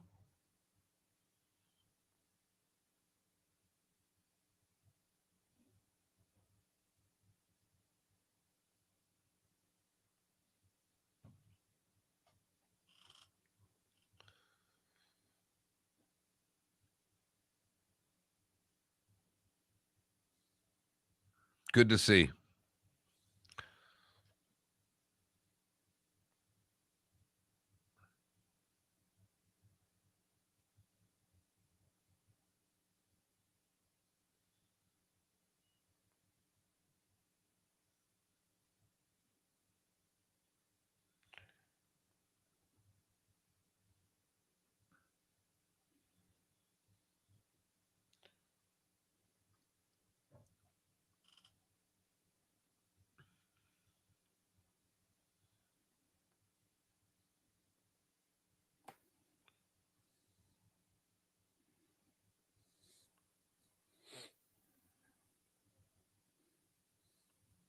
Ten seconds.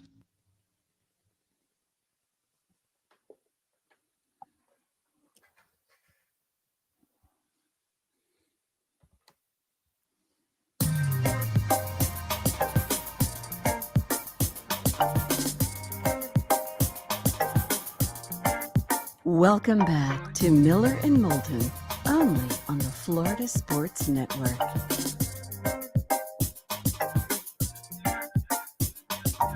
.21 past the hour. Miller and Moulton, Florida Sports Network, floridasportsnetwork.com. Matt Cannata coming up in a little more than 15 minutes' time. Mark, I know that for you and Felipe, it was a one segment, 1 day deal, but let me tell you, the baseball world's pretty upset about Scott Rowland. There are a lot of people doing if he's a Hall of Famer, then this guy. I mean, and I got to admit that the whole tail of the tape, like ESPN does the blind resume, Right. who should get in the tournament, who doesn't, and Rowland's the A column, and they keep putting up new players on the right. And let me tell you, the B column looks a lot better than the A column to a lot of people. This could be one of those, does this mean that people get tougher going forward, or is this now going to mean, well, if he's in, then boom, boom, boom, boom, boom, boom, boom are going in? Well, how many of those boom, boom, booms are on the veteran side? Because a lot of them, I think, were. Yes. And the funny thing is, some of those guys that the Veterans Committee this time around didn't even make we're not even going to debate them. They're not a Hall of Famer. Because I know Keith Hernandez, Lou Whitaker were both trending yesterday. Hernandez wasn't even considered this time around. He didn't even make the cut to be considered. Whitaker got like 3 votes, and you needed 12? I think 16 votes, and you needed 12. Whitaker got like 3. Mattingly, I think, got like 7 or 8 of the 16. And I will say, you start putting Hernandez, Mattingly, Whitaker's numbers, and you put them side by side against Rowland. To me, it begs the question, I think we need to dive into what the heck makes up a WAR. I mean, because when you do the numbers, column B looks better than column A. Yet somehow at the bottom of column A, his WAR is 70 and Lou Whitaker's WAR is 62. And you're like, well, how the hell can that be? These numbers on the right are better. And if you take in defensive metrics, well, he wasn't better defensively at his position than Hernandez and Mattingly were at theirs. Okay, so, and if their numbers offensively are every bit as good or better, and defensively they're at least him, if not better, well, how the hell's his WAR better? Because it goes into the position that he plays. And as we talked about yesterday, it's the most underrepresented position in the Hall of Fame outside of relief pitchers and designated hitters. So one would think that would be my quick explanation. Do you know what's funny? Not to get too technical here. Do you know how many balls are hit to third during a game on average? Less than 4. Okay, so the thought is you need to be superior defensively at third base than first base. Well, how many balls do you think the first baseman is fielding in one way, shape, or form? Either hit to his side or having to scoop or whatever, make throws. I mean, he's obviously much more involved in the game defensively than the third baseman is. Yet, Mark, when we played, what'd you do? And what do they do now? Let's put the big fat guy on first. You can't put him at third. You got to have somebody who's really good. Someone's got to be able to move and have a good arm. Right. I mean, you have to have two things. You got to be a little bit athletic to have some agility to make the plays, and you have to have an arm. Right. And at first, for goodness sakes, you got to be able to put your hamburger down and just get over to the bag and catch the ball. Okay. When in fact, the ball is in your glove 10 to 12 times, if not more, a game. Well, that's true because we strike out so much now. So I apologize. Right. I started to correct you, and I was completely wrong. I caught myself early. This is not 1984. It's 2023. My apologies. Go on with your point. But literally at third base, I talked to a college coach about it last year. He put a guy at third, and I said to him, I go, "You're putting him at third?" He said, "You know how many balls get hit to third a game?" I go, "No." He's like 3.4.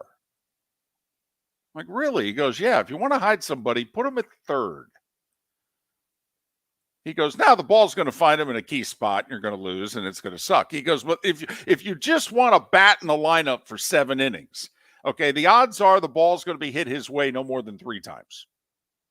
Maybe only twice during those 6-7 innings."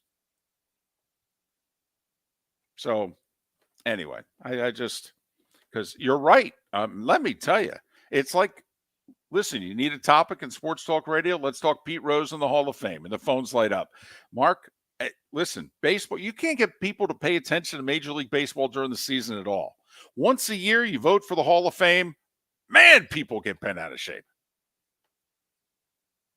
Well, and there are a couple of sides of this that I read a couple articles more macro than micro on Roland, just about the Hall of Fame, and that we had no one last year. We had one this year. You start looking at next year of who's going in, and you just start looking down the line that people are wondering if the Hall's even too smug by not including these players. You and I think we'd have no problem with no one getting in for 4 years if no one deserves to get in.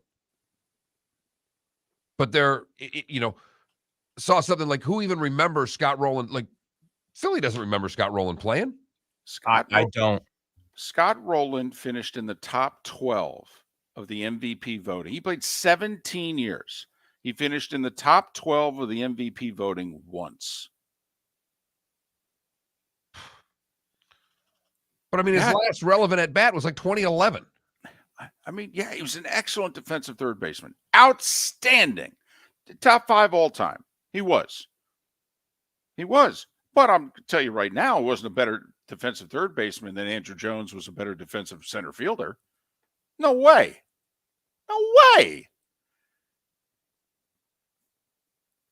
So it's interesting to me. All right. And as you pointed out, man, a day later on Twitter, baseball geek, nerd, whatever, seam head was coming out of the woodwork. Okay. Been out of shape about this Tuesday night vote. We hope you're not bent out of shape on our Clutch Vodka play of the day. It's Felipe's time. Once again, Philly, what do you have for us today? You know, it was the kind of night where I finished the first doubleheader and I was like, oh, I got to stay up for the second one. Warriors-Grizzlies. After Steph Curry getting ejected because he was mad at Jordan Poole for missing a stupid shot, he redeemed himself with this game-winning layup. DiVincenzo will throw it in.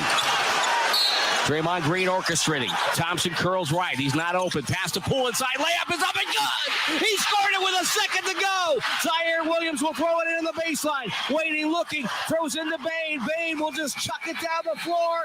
It's no good. The Warriors get the win. Poole went backdoor on the baseline. Jordan Poole with 21 points off the bench. Curry actually had 32 before he got ejected, but the Warriors win at home. And a big win because they genuinely don't like Memphis and they can't win on the road. So they better win games at home because anytime they leave the city, they don't get a dub. But Golden State with the win and our Clutch Vodka play of the day. That's Clutch with a K. Look for Clutch Vodka wherever you buy your spirits. Check them out at clutchspirits.com. And when you're drinking Clutch Vodka, hashtag all your drinks online with the hashtag Clutch Spirits. The win got the Warriors to 500, which right now has them in the play-in. They're tied for 8th. Hey, I got a question. I got into this debate yesterday with a buddy of mine. Draymond Green, a Hall of Famer? Oh, do you want me to answer honestly? Well, see, No, I gut, want you to lie to me. you're right, but also gut feeling. Like, we just did to Miller and Moulton, Scott Rowland didn't feel like a Hall of Famer. To me, Draymond's not a Hall of Famer. I got yelled at by my buddy. Yeah, I don't think he is either, but he's going to be a Hall of Famer. No, he will be a Hall of Famer. That's not what I'm asking you. I don't think so. That's what I just told you. I said, no, I don't think he's a Hall of Famer. Will he be a Hall of Famer? I would bet a large sum of money that he will be. A career near triple. I mean, 7, 7, and 7. That's him. That's Draymond Green. Yeah, and I'm sorry, that's not a Hall of Fame. That's not. That's a role player. That's a very effective role player. 7, 7, and 7. He's the ultimate role player, though. We're talking about the Hall of Fame. No, seriously. Is he? Now, I'm with you. By the way, this is Eli Manning. Eli Manning's going to get in the Hall of Fame. There are a lot of people that do not believe he's a Hall of Famer. We all say he's going to get in the Hall of Fame. I'm asking you the same question, Philly, about Draymond Green. Miller and Moulton here for the Clutch Vodka Play of the Day. Mark, remember Nick Charles, Fred Hickman, the CNN Play of the Day? Yeah, CNN did a nightly sports show. That was a while ago. Yes, it was. Just work with me. Everyone liked the pod, the Play of the Day. So how about we have the Clutch Vodka Play of the Day? Sounds good. Fun. Smooth. Like Clutch Vodka. Listen weekday mornings for the Clutch Vodka Play of the Day. That's Clutch with a K. David Moulton for Napa, Napa Auto Parts, and Napa Filters. Insist on Napa Filters for your vehicles, or if you're a do-it-yourselfer, only buy Napa Filters. Napa has a filter for almost anything on earth that moves, whether it's motorcycles, foreign and domestic cars, vans, SUVs, earth-moving equipment. You get the idea. Napa Auto Parts, Napa Filters. Insist on them for your vehicles, or if you're do-it-yourselfer, only buy Napa Filters. Mark Miller for SWFL Golf Carts, or online, flgolfcarts.com. If you're looking for a golf cart, an e-bike, or an e-motorcycle, go visit Alex and the gang at SWFL Golf Carts. flgolfcarts.com online. Check out their whole inventory. If you're looking for a custom cart, they can take care of you. 2-seater, 4-seater, 6-seater, they've got you covered. E-bikes, nobody better for value and service. E-motorcycles, check them out. Again, flgolfcarts.com. flgolfcarts.com. Golfers, are you bored of the same old driving range warm-up routine that's not getting you the results that you want on the course? Power up your golf swing by adding resistance bands to your range sessions with the Orange Whip Golf's Power Strap Kit, featuring band attachments to your feet and hips. Power Strap resistance training will boost clubhead speed, increase power, improve flexibility, all with just a few swings. Buy a Power Strap Kit today. Go to orangewhipgolf.com and use code Miller10 to receive an additional 10% off the already great price of $119. You are listening to Miller and Moulton on the Florida Sports Network.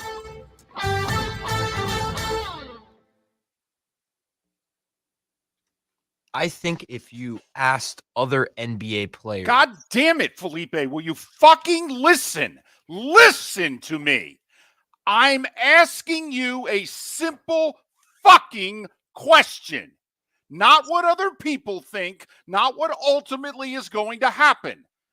And this is important. If we're going to keep calling on you on the show, you need to listen to what we're saying and answer the fucking question. Is he a Hall of Famer in your estimation? The options are yes, no, maybe so. Yes. What's the answer? Yes. Okay. Thank you. God damn it, Felipe. This is talk radio. You gotta have a concise or strong thought. It can't be jambalaya. It's a tough one with him, though. It's really tough. Yes, no, maybe so. That was the fucking question. You need to say yes, no, maybe so. Then you can go into an explanation.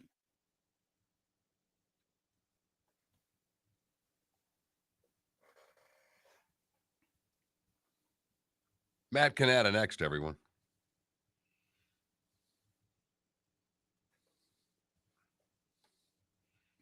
Getting yelled at by my mother.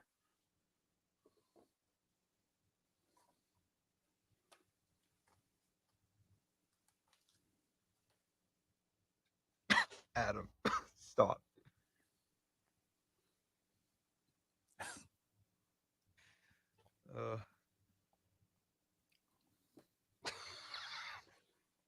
Subscription option.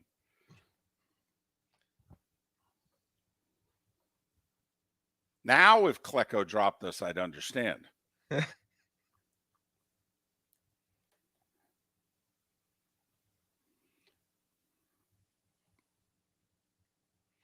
This is great. The WNBA wants charter travel. The WNBA's current media rights deal is worth less annually than what charter travel would cost. This is not about effing equality. It's about the bottom line. We've got to quit this crap. If everybody's watching your league and you're selling out stadiums, then charter a damn plane. If not, you're a minor league. It's all you are. The one thing I will say is that the guy who owns the Nets, reportedly a year or so ago, he said, he made a couple phone calls and he put together a charter deal, which apparently was very affordable. And the league said, no, we're not interested. But morning, Matt. Hey, guys. How you doing? Good. You ready for What's Championship Sunday? Well, yeah. What's that sign behind you? The 1%, the 99%. What does that say? That says, in order to become the 1%, you must do what the other 99% won't. It's my little. Matt's still young. It's my little corny. It's my little corny motivational quote. That's his motivation. We've lost all that, David. You're right. We're broken. Okay. I'm sure I'll get there one day. You will. Well, maybe not. If this all goes well, you'll be the 1%er, and you'll look at it and go, "See, I talked to these three sleps. Yeah, we had no idea what motivation was about." Yeah, right. I'll invite you guys to my yacht when that happens. I'm in.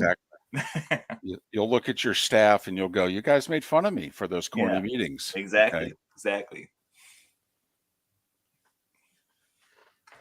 Headed out to Vegas today for the Shrine Bowl, so we'll be jumping on a plane in a little bit. Headed out there. Should be fun. You heading to Mobile? No. My wife will divorce me because I got to go to Vegas for the Shrine. Then I'm coming back home Tuesday. Then I got to go to Phoenix for the Super Bowl on Sunday. Then back home. Then I got to fly back out to Vegas for a conference I'm speaking at. So if I went to Mobile, then that'd be tough. Yeah, that's true. Well, I mean, just leave the black Amex on the table. That's what it takes. That's what it takes, right? That's what I do on Sundays.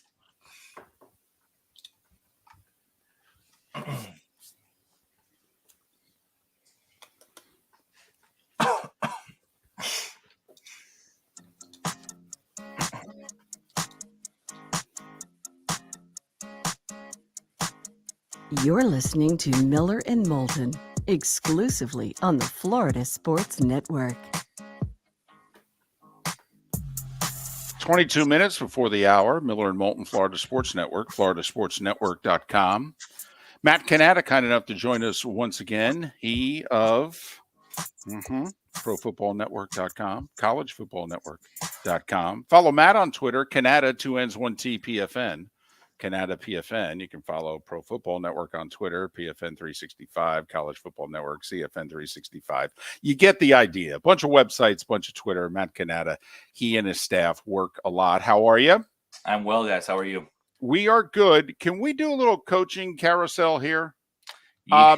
How come really nothing's slow. happened? It's really slow. I was telling my NFL director the other day, I'm like, this hiring process is taking quite a while. I'm not sure if it's the new rules in place that kind of delays it a little bit, or if it's just owners being more diligent and more patient, or if everyone's just targeting a head coach that is currently playing in the conference championships. But we thought the first domino would fall with the Panthers and Ben Johnson, right? Everyone in the league believed that was going to happen. Candidates are pulling out because they believed that was going to happen. And then Ben Johnson says, nope, I'm staying with Detroit. So, yeah, I think that kind of maybe started a little more of a delay. And Sean Payton, I think, is obviously holding things up with his decision, which he rightfully has every right to do. But I think a lot of teams are also waiting on that because I think every team is in the Sean Payton sweepstakes in some form or another. Is this also a fact that none of these jobs are that desirable? They aren't, right? I mean, you look at the head coach openings. You got the Colts, you got the Cardinals, you have the Texans, Broncos, and Panthers, right? And so, and all of those, I mean, any team that you go into with new head coach is going to have flaws. It's going to be in trouble, right? But I mean, usually that might be a really good QB or you have some talent to build around.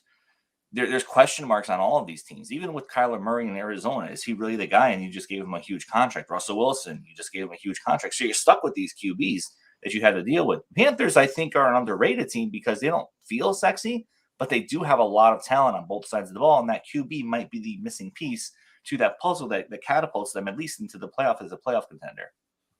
Matt, if you were a coach that was being courted, wouldn't you go to the NFC? I mean, never mind. Let's just say Brady and Rodgers retire or they go, they don't go to the AFC. Well, they're not long for continuing to play. Just look at the quarterback depth chart that you have to go through in the AFC versus if we move Brady and Rodgers off the NFC quarterback slate, we're left with what? Jalen Hurts, Kirk Cousins, Matt Stafford, Dak Prescott. I mean, don't you, if you're Sean Payton, have to narrow this thing down to Carolina or Arizona just because it's a far easier path? Yeah, I mean, if you look at it that way, right? I mean, one thing I will say is everyone thought the AFC West would be the best division in the history of the NFL last year, but it wasn't, or this past season. But that said, right, I think it was a lot more to do with coaching than it was to do with the actual talent on the team. So if you look at the AFC West, obviously Mahomes, you got Herbert, right? And he's getting a new OC, and we'll see if that makes a difference in terms of how explosive he is or more explosive he is. Las Vegas is going to be getting a new quarterback. And then you have Russell Wilson, who you have to try to fix. Just moving Russell Wilson out of the way, though, that's a really tough division to compete in. And coaches, you make a great point. Remember years ago when the Dolphins were almost going to be realigned to the AFC South, and they were going to put the Colts in the AFC East, and the Dolphins said, "No, we want to maintain our rivalries," right? And they said, "Okay, we're going to keep doing the AFC East." Had the Dolphins been in the AFC South, I'm not sure Joe Philbin gets fired as quickly as he does. I'm not sure Adam Gase gets fired as quickly as he does, right? If all that still plays out the right way. The divisions matter. And you're absolutely right. Sean Payton can go to the NFC South or the NFC West, which is in shambles after being so dominant for so many years, beyond the 49ers. But the NFC South, that is ready-made for someone to walk in and just a few changes, you bring them to the playoffs. And you're the savior, right? You got the Bucks, who are a mess, and I don't believe in Todd Bowles as a head coach. You have the Falcons, who are still trying to figure things out. They have Desmond Ridder, but is he the QB of the future? Nobody knows. And then you have the Saints, right? And they're still trying to figure things out. Sean Payton can walk into that Carolina situation. That's a very good point and a very good situation for him to be in because just a few things and he's back on top. It's inside the division. I wonder if the Saints will allow that to happen. That is true. That is the true. one domino there that everybody keeps talking about with Carolina, and it just might make the price a little bit higher for Sean Payton. Yeah, well, that is true. Matt and Mark, okay, you're the Saints or Carolina. Saints asked for the 9th overall pick of the draft as a starting point. Would you give it up for Sean Payton? Now, see, I would. That's tough. I would. Okay. All right. Yeah, I think Sean Payton's a really good coach. I don't think he's a coach that you give up the 9th pick for because you can get a QB and get a really good coach. Obviously not as good as Sean Payton, but someone who can hold their own and develop. I mean, Nick Sirianni versus Sean Payton a few years ago, I think everybody would pick Sean Payton, right? Maybe Sean Payton would have gotten the Eagles to the Super Bowl or as close as Nick Sirianni has it now. I think paying a lot for a coach. Obviously, it worked out for the Bucs and John Gruden way back when, but that's really tough giving up a high first-round pick. Dolphins interviewed Fangio for the defensive coordinator job. The likelihood of that happening, and how much do you think that changes Miami? Yeah, well, that'd be like the best hire the Dolphins can make, right? We have heard that he was always high on their list.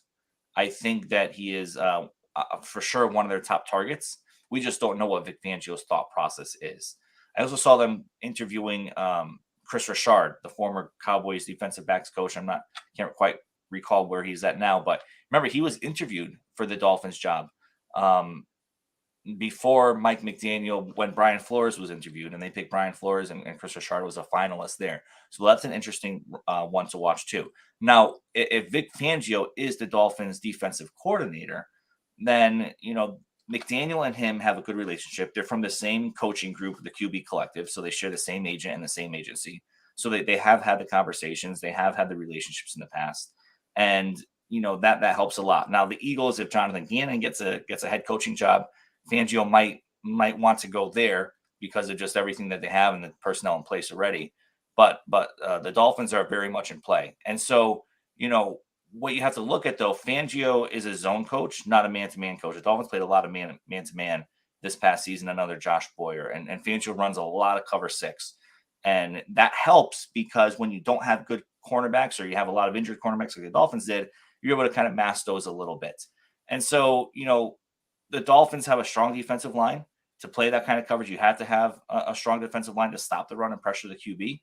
And the Dolphins will probably need to make a few tweaks to their personnel. But for the most part, I think they can jump in there without overhauling the entire defense. And Fangio will be able to jump right in and start implementing his defense with the personnel in place. Well, do you think if they go with Vic, that it means that not only do they let Byron Jones go, but that they let X go as well? Because they go, we don't have to spend this much money. If we're going to play a lot of zone, right, we can find a zone corner for a lot less than $15 million a year. Yeah. I don't know if they're able to get out of X's contract as easily, right? He is I think roughly $20 million in 2022, and then he had a $2 million bonus for making the Pro Bowl and the playoffs. Byron Jones, I'd be shocked if he was on the Dolphins next season. He is probably one of the first ones they will let go at, whether it's a post June 1st designation or a straight out cut remains to be seen. But yeah, and Xavier Howard is aging, right? He's not what he once was. He's lost a step, and he could certainly benefit from having safety help from time to time. Kansas City and Cincinnati. We all know that we've seen this act before. We know what Cincinnati's done against Kansas City. How much did you make out of Mahomes being able to walk out of his presser? Dr. Chow said, hey, that's walking. It's not football. Pocket mobility, he'll be fine. But outside the pocket, it'll be very limited. I tend to agree with that. But your thoughts on the AFC Championship game? Yeah, it's going to be a really interesting game, right? And I think the high ankle sprain changes everything. And Dr. Chow is exactly right. It's walking. And I think anybody who's ever had any kind of injury knows that in normal, regular motions, it might be okay. But when you try to amp it up, especially in a situation like a football game, that gets hard to do. Now, I'm sure they're going to shoot him up with cortisone or whatever the case might be to mask the pain. But if he gets tackled the wrong way, if he gets slammed to the ground a little bit, if he tries to scramble, that's certainly going to limit his game. And certainly it's going to be on his mind. I think we've all seen the Bengals been able to kind of pressure the QBs in the games that they've played and have that back seven really tighten up on the pass receivers. And so if the Bengals get up early like they did this past weekend, I think it's going to be very hard, as crazy as it sounds, but because of the high ankle sprain, for the Chiefs to be able to keep up. I think the Chiefs are going to have to try to play more ball control in this game, keep the Bengals off the field, and really rely on the running game to try to complement and protect Patrick Mahomes. Remember, the Chiefs' offensive line is a little bit of going through some issues, so that's another thing to watch. I don't see how the Chiefs pull this one off with a hobbled Patrick Mahomes if they get down early in the game. Is this the game where maybe the 3 backup starters comes back to be, the liability that we thought it was going to be last week? That A, Buffalo's defensive line without Von Miller is not formidable, and B, the snow, most of us think, really slowed down the Bills' pass rush. The Chiefs actually have a couple guys who can get after the quarterback. 2 backup tackles and a backup guard. I mean, I'm not saying that they're going to do to the Chiefs what the Bucs did to them in the Super Bowl a couple years back when they had their backup offensive linemen out there. But shouldn't this be a game where the Chiefs, they got a couple of high-paid defensive linemen. Shouldn't they make some noise Sunday? They should, right? So you have Alex Kappa out, right? Or I'm sorry, he did not practice yesterday with an ankle injury. Jonah Williams, the offensive tackle, with a knee, right? And then Lael Collins, right? He is also. So 2 tackles and a guard. Right. Right. And so we have to look at Max Sharping. He's in line to start for Kappa, and Jackson Carman will start for Williams. And, Collins is out for the season, and Hakeem Adeniji will presumably start in his place. That's a good point, because Frank Clark and the others across the line. Burrow, though, has shown an ability to be able to mask that for the most part with quick passes, with timing plays.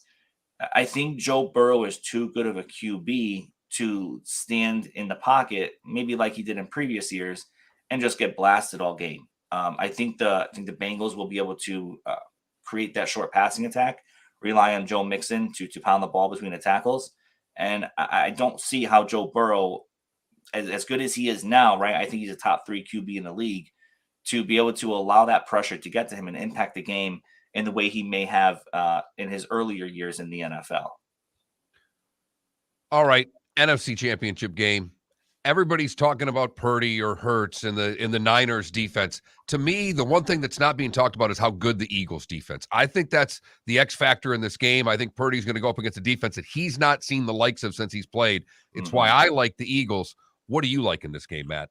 Yeah, recall that Brock Purdy was struggling on Sunday versus the Cowboys. And then what got him comfortable again was that scramble play where he turned something out of nothing, and I believe he threw a touchdown.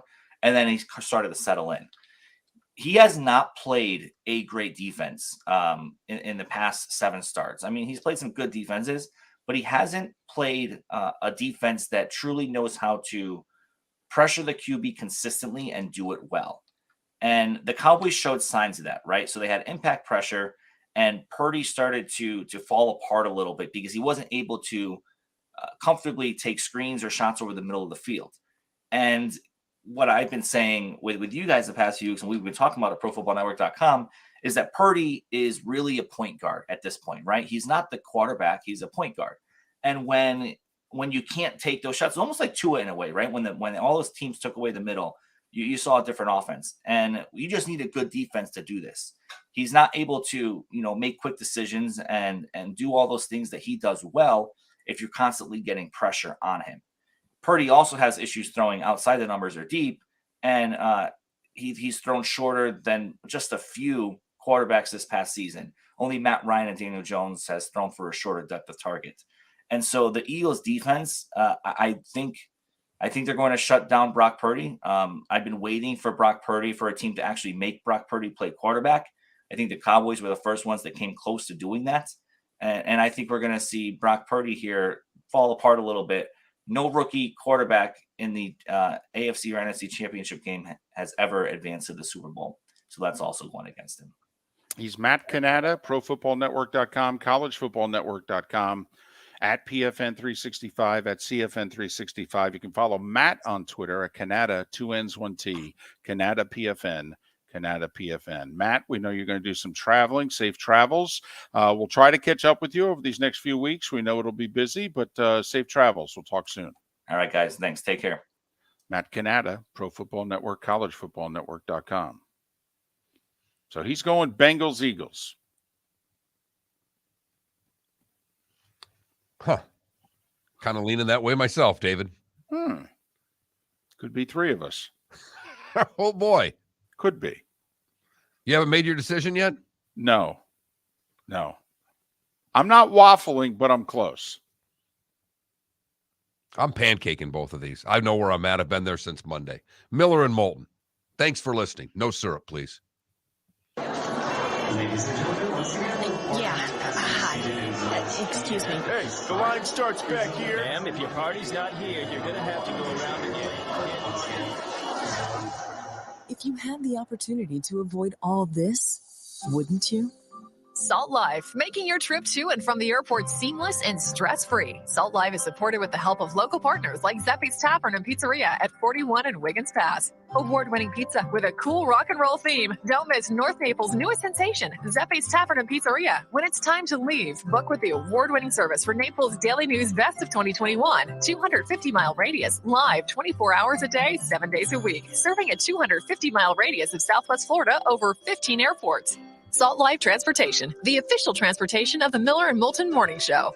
Book now, 239-308-8686, or online at saltlifetransportation.com. David Moulton for Napa Auto Parts, and Napa Filters. Insist on Napa filters for your vehicles, or if you're a do-it-yourselfer, only buy Napa filters. Napa has a filter for almost anything on earth that moves, whether it's motorcycles, foreign and domestic cars, vans, SUVs, earth-moving equipment. You get the idea. Napa Auto Parts, Napa filters. Insist on them for your vehicles, or if you're a do-it-yourselfer, only buy Napa filters. Golfers, are you bored of the same old driving range warm-up routine that's not getting you the results that you want on the course? Power up your golf swing by adding resistance bands to your range sessions with the Orange Whip Golf's Power Strap Kit. Featuring band attachments to your feet and hips, Power Strap resistance training will boost clubhead speed, increase power, improve flexibility, all with just a few swings. Buy a Power Strap Kit today. Go to orangewhipgolf.com and use code Miller10 to receive an additional 10% off the already great price of $119. Miller and Moulton here for the Clutch Vodka Play of the Day. Mark, remember Nick Charles, Fred Hickman, the CNN Play of the Day? Yeah, CNN did a nightly sports show. That was a while ago. Yes, it was. Just work with me. Everyone liked the pod, the Play of the Day. So how about we have the Clutch Vodka Play of the Day? Sounds good. Fun. Smooth. Like Clutch Vodka. Listen weekday mornings for the Clutch Vodka Play of the Day. That's Clutch with a K. Mark Miller for SWFL Golf Carts, or online, flgolfcarts.com. If you're looking for a golf cart, an e-bike, or an e-motorcycle, go visit Alex and the gang at SWFL Golf Carts. flgolfcarts.com online. Check out their whole inventory. If you're looking for a custom cart, they can take care of you. 2-seater, 4-seater, 6-seater, they've got you covered. E-bikes, nobody better for value and service. E-motorcycles, check them out. Again, flgolfcarts.com. flgolfcarts.com. You were listening to Miller and Moulton on the Florida Sports Network.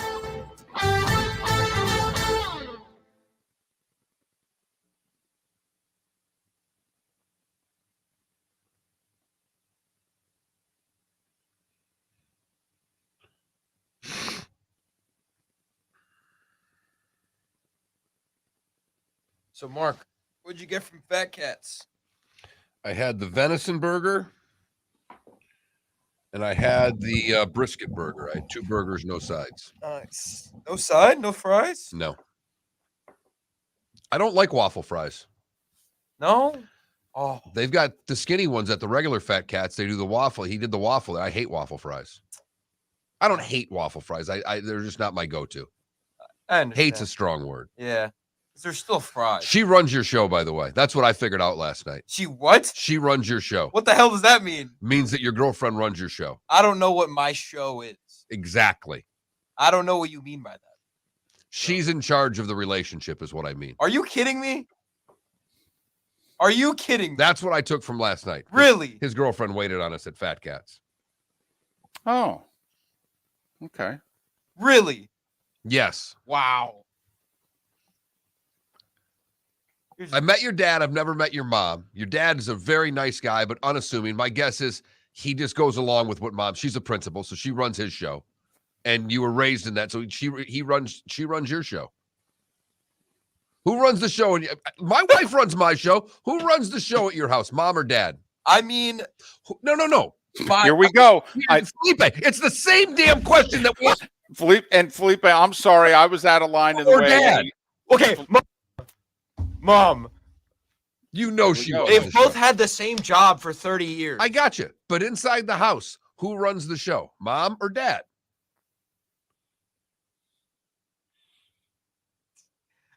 My dad's the one who cleans everything.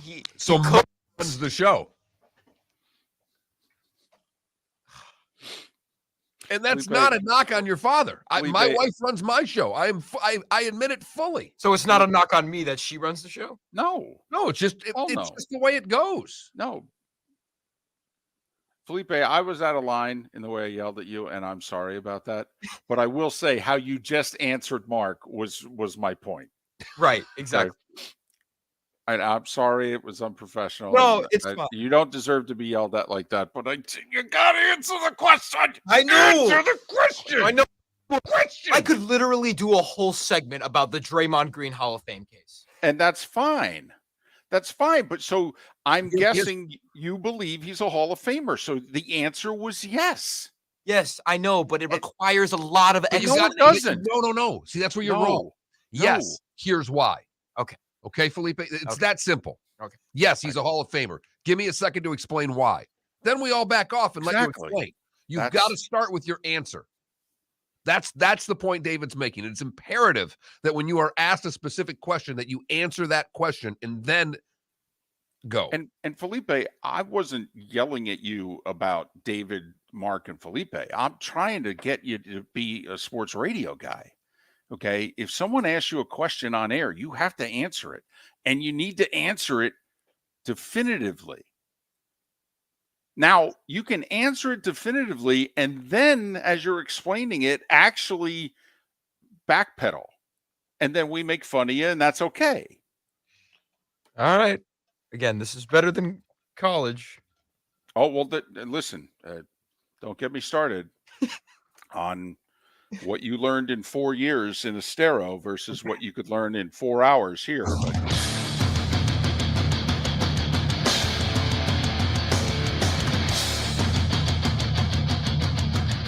You are listening to Miller and Moulton, exclusively on the Florida Sports Network. And now here's Mark Miller and David Moulton. Thanks so much for being with us.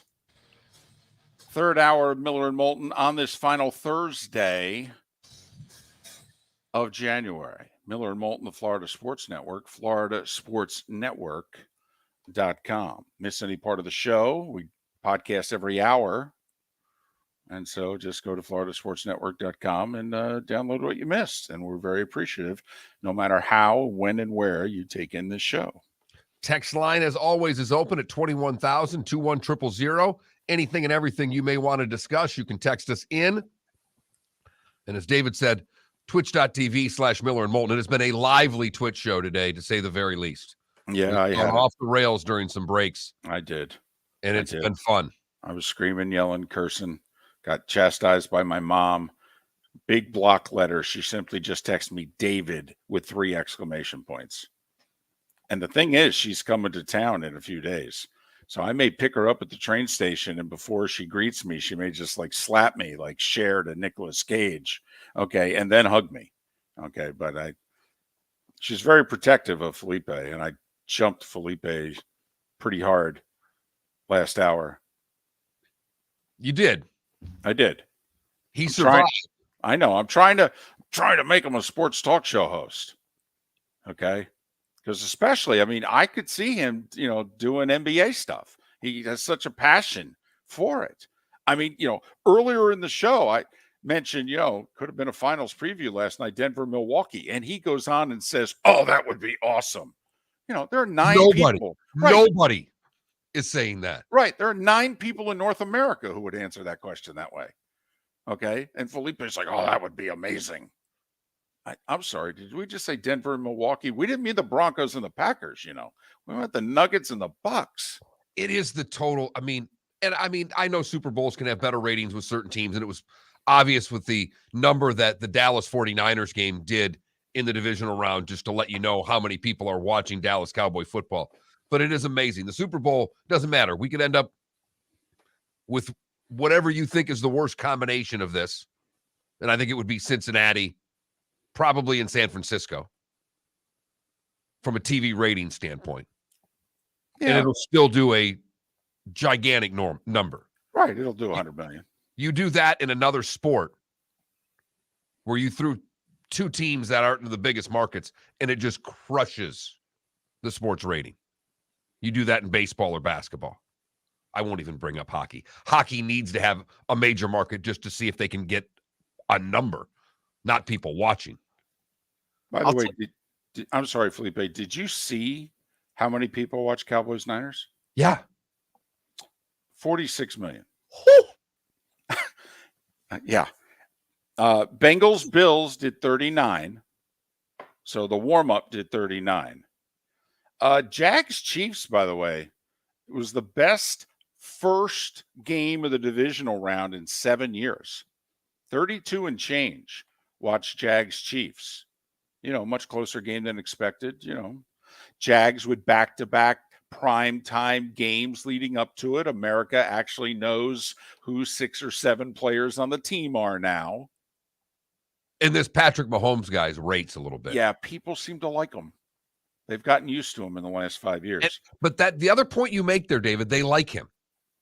Yes, he's likable. He is very likable. I mean, the only thing that was unlikable about him was his brother, and he's finally made him disappear. Exactly. Well, but I'm serious. The only negative was really the fiance every once in a while with the bad tweet and the brother being just an idiot. Right. And now they're married and she's had a kid. I think they're having another one. I mean, so by the way, Felipe, to give you an idea as to how many people watch the Cowboys and the Niners, 46 million is a higher rating than 3 of the last 5 AFC championship games and 4 of the last 5 NFC championship games. Wow. So when you want to know why it is you are watching Dallas versus fill in the blank, there is your answer. And if you want to know why the Cowboys are talked about ad nauseum on sports talk radio across the country, that's also your answer. Correct. Because played golf yesterday, and this time of year especially, guys want to extend the show for a couple 4 hours. But everybody has an opinion on the Cowboys. Mm-hmm. And there were so many people I know that said to me, man, I didn't really care, but I was happy to see Dallas lose. Also, want to know why the Super Bowl's on a Sunday at 6:30? Mark, when was the Niners-Cowboys game? Oh, it was a Sunday at 6:30 Eastern. Yeah. You don't think they've figured that out, right? 8 o'clock's too late. 6:30 could take 3 and change. Post game's over by 10 Eastern, 9 Central. Oh, yeah. Right. Close game going to the fourth quarter. Remember, what is it? The only thing networks root for, ladies and gentlemen? Honestly, don't care about your team. Want a close game, 1-score game at the start of the fourth quarter. Bingo. Thank you. Because it was tied. First play of the fourth quarter, McCaffrey scored to give the Niners the lead. It's 9-9 going to the fourth. Yeah, there's 50 million people watching at that moment in time. So those are a little bit of the numbers from divisional weekend to show you just how big that was as we get ready for championship weekend. And think, it's been 27 years now. The Cowboys haven't even made it as far as the conference championship game.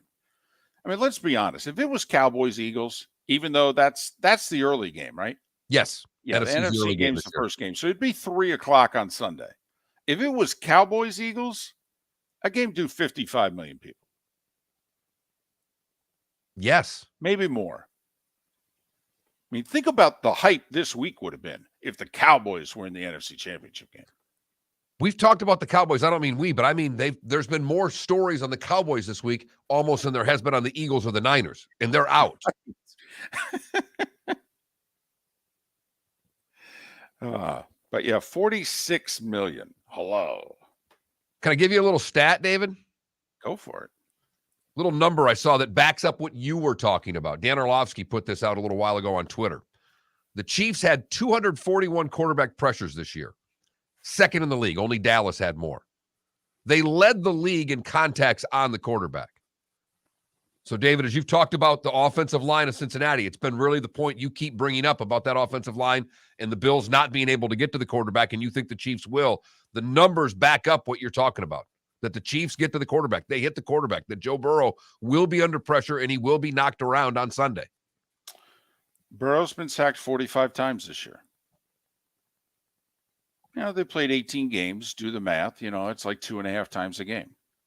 That's how many times he's been sacked. Now, in the second half of the season, they've been much better at protecting him. Through the last time they lost was Halloween to the Browns. They had given up 30 sacks at that point in time through 8 games, about 4 a game. That's a lot. Since then, they've given up, I think, 15 total sacks, and that includes the 2 playoff games. So Pat Kerwin, and he'll be on again tomorrow, Pat Kerwin has said the magic number is 5.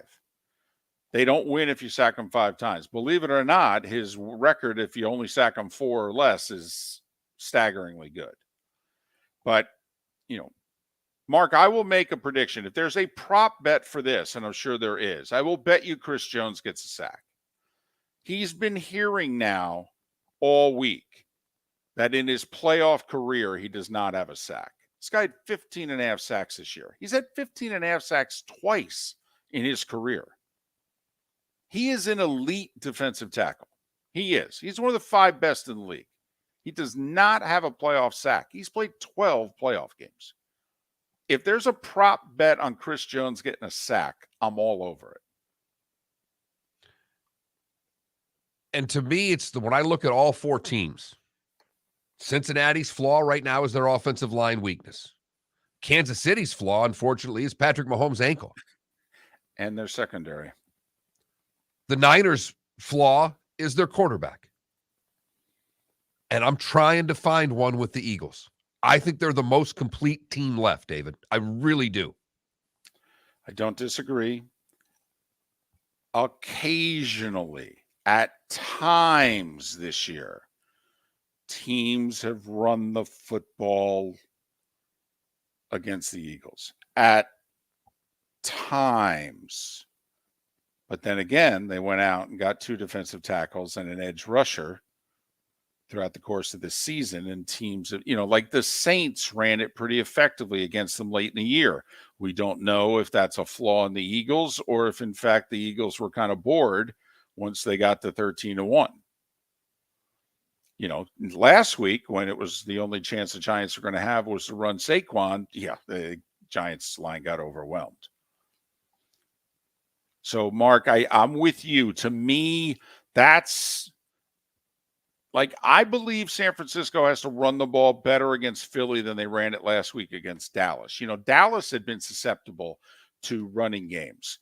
The Niners averaged 3.6 a carry last week. That ain't going to get it done against Philly. And think about what it was up until the 4th quarter, because the Niners started running the ball much better in the second half, David. I would bet you that number through 3 quarters was in the 2.5 to 3 range as far as yards per carry, because it seemed as the game went on, San Francisco in the 4th quarter especially got a little momentum running the football and started to establish themselves late in that football game. And the Niners defense is outstanding. I mean, some fields the best in football. But remember, it was 9-9 going to the 4th. Do you think the Niners could win that type of game this week? Meaning, do you think the Niners will be able to hold the Eagles' offense that much in check so that eventually the running game gets going late and they're able to pull out a win? See, I don't believe they're going to hold the Eagles to 10 or less points through 3 quarters. And come on, the Pollard injury in that game was significant. It changed what Dallas was doing offensively. Pollard could split out. When they split Zeke out, he doesn't run as fast as Pollard. He's not the mismatch that Pollard is when you start moving him out of the backfield. And I know we got to head to break here. One quick thing. Everybody's talking about the Bengals, Burrow 3-0 against Mahomes. Yeah, the Niners had beaten the Rams 6 straight heading into last year's NFC Championship game. And San Francisco's won 8 of their last 9 against the Rams. The one loss, the NFC title game. Just saying, the 3 previous games mean nothing. We'll look back on the season with the Jags coming up in around 25 minutes with JP Shadrick, see what he thinks they need to do in the offseason. As David mentioned, you can always download any portion of the show that you missed. Go to floridasportsnetwork.com or anywhere that you find your podcast to pick up anything that you missed on the show. Miller and Moulton, we thank you so very much for listening. Back with more in a moment. We may throw some teas at one another next on the Florida Sports Network. Mark Miller for SWFL Golf Carts or online, flgolfcarts.com. If you're looking for a golf cart, an e-bike, or an e-motorcycle, go visit Alex and the gang at SWFL Golf Carts. flgolfcarts.com online. Check out their whole inventory. If you're looking for a custom cart, they can take care of you. 2-seater, 4-seater, 6-seater, they've got you covered. E-bikes, nobody better for value and service. E-motorcycles, check them out. Again, flgolfcarts.com. FLGolfCarts.com. Ladies and gentlemen, once again. Yeah. Hi. Excuse me. Hey, the line starts back here. Ma'am, if your party's not here, you're gonna have to go around again.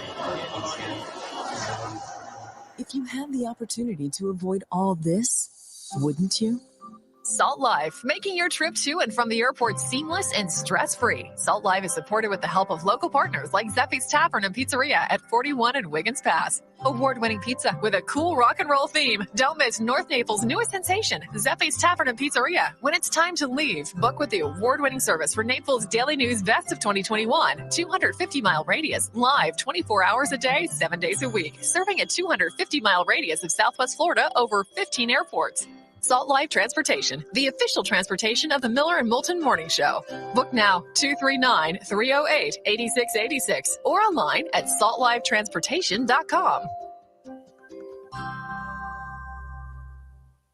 David Moulton for Napa, Napa Auto Parts, and Napa Filters. Insist on Napa filters for your vehicles, or if you're a do-it-yourselfer, only buy Napa filters. Napa has a filter for almost anything on earth that moves, whether it's motorcycles, foreign and domestic cars, vans, SUVs, earth-moving equipment. You get the idea. Napa Auto Parts, Napa filters. Insist on them for your vehicles, or if you're a do-it-yourselfer, only buy Napa filters. You are listening to Miller and Moulton on the Florida Sports Network.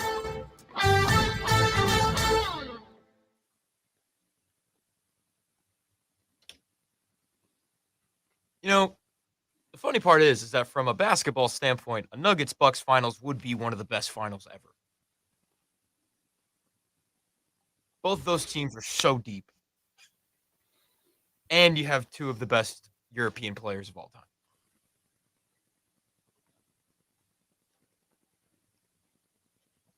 Who are both monsters.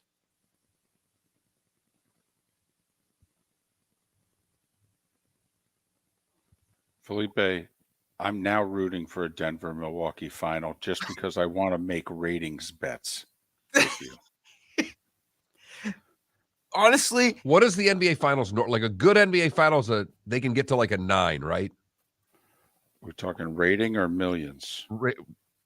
Millions. Sure. Okay. Where can I look this up? Yeah.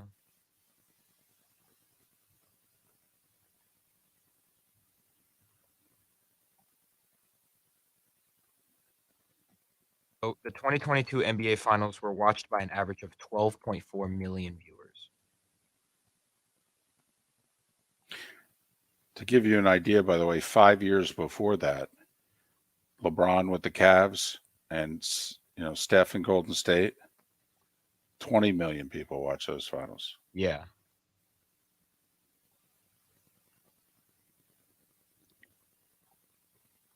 As far as recent, last year's was up 22%, by the way. Yeah. Last year's was Celtics Warriors.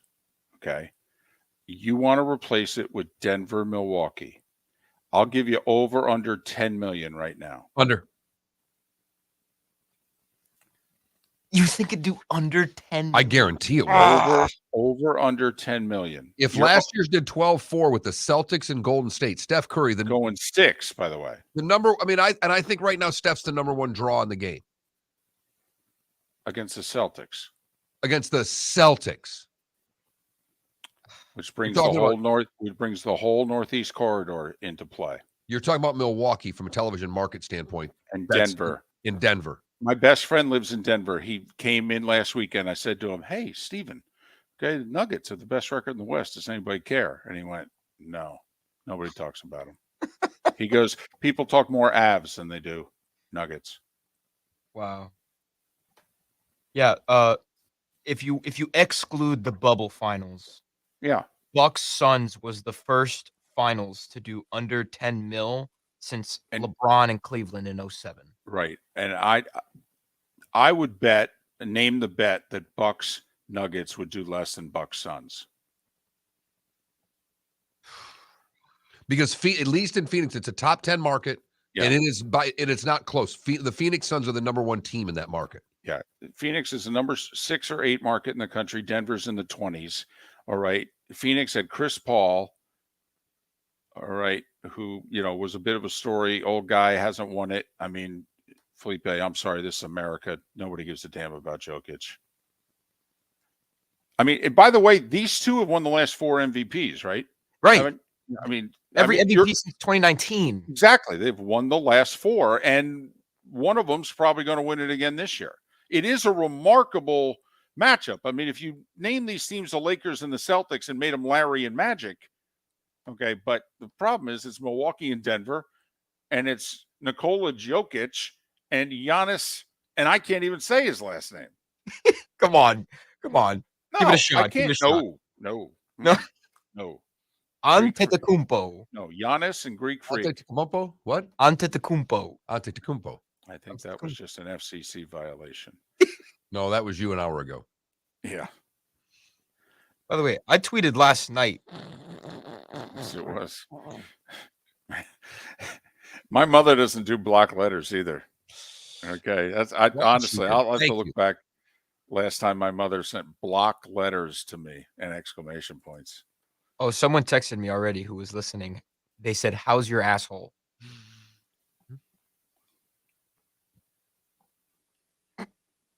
Yes, no, maybe so, buddy. Yes, no, maybe so. I may get his shirt. Miller and Moulton. Yes, no, maybe so. 10 seconds. And underneath maybe so in parentheses, we'll have Felipe.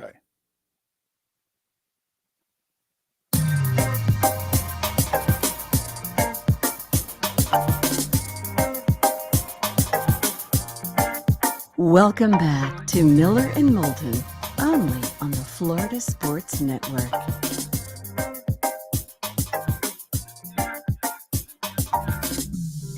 Minutes past the hour. Thanks so much for being with us. Miller and Moulton, Florida Sports Network, floridasportsnetwork.com. JP Shadrick, where do the Jags go from here? Cap-wise, they're okay. It's a big jump from 9-8 to playing this weekend and taking on, the Allen, Mahomes' Burrows of the world. So we'll talk to JP and see where the Jags go from here coming up in a bit.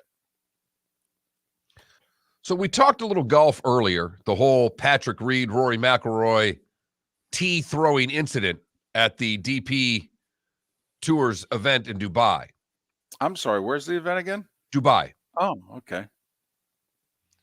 And the live golfers are allowed to play, for another month on the DP World Tour before their court case comes up and find out whether or not they can continue to play on that tour? Right. They got an injunction so that they can still play on the DP World Tour, but the DP World Tour wants to do to them what the PGA Tour did to them.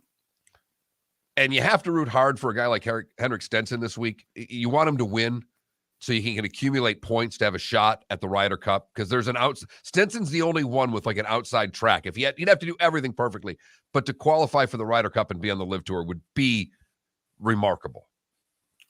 Well, and would they allow him? Would they change the rules, do what the Baseball Hall of Fame did to make sure Pete Rose didn't get inducted? Say, oh, wait, he's coming up for vote? Oh, no, we got to change the rules. If you're on that ineligible list, you can't get in the Hall of Fame. But we got to pass this and pass it now. But today we don't get great quotes from players anymore. Occasionally we do. They go to Twitter to do this. And Max Homa, who may have the best personality on the PGA Tour or the Live Golf Tour, maybe the best personality in golf going right now, tweeted out after a nice round yesterday at the Farmers Insurance Open. Had a nice day on the course today. 5 birdies, 1 bogey, no subpoenas. Very successful start to the week. Colin Morikawa responded to Homa by saying, was so close to throwing a tee at you, but you're too nice. To which Homa responded, thank you for sparing me.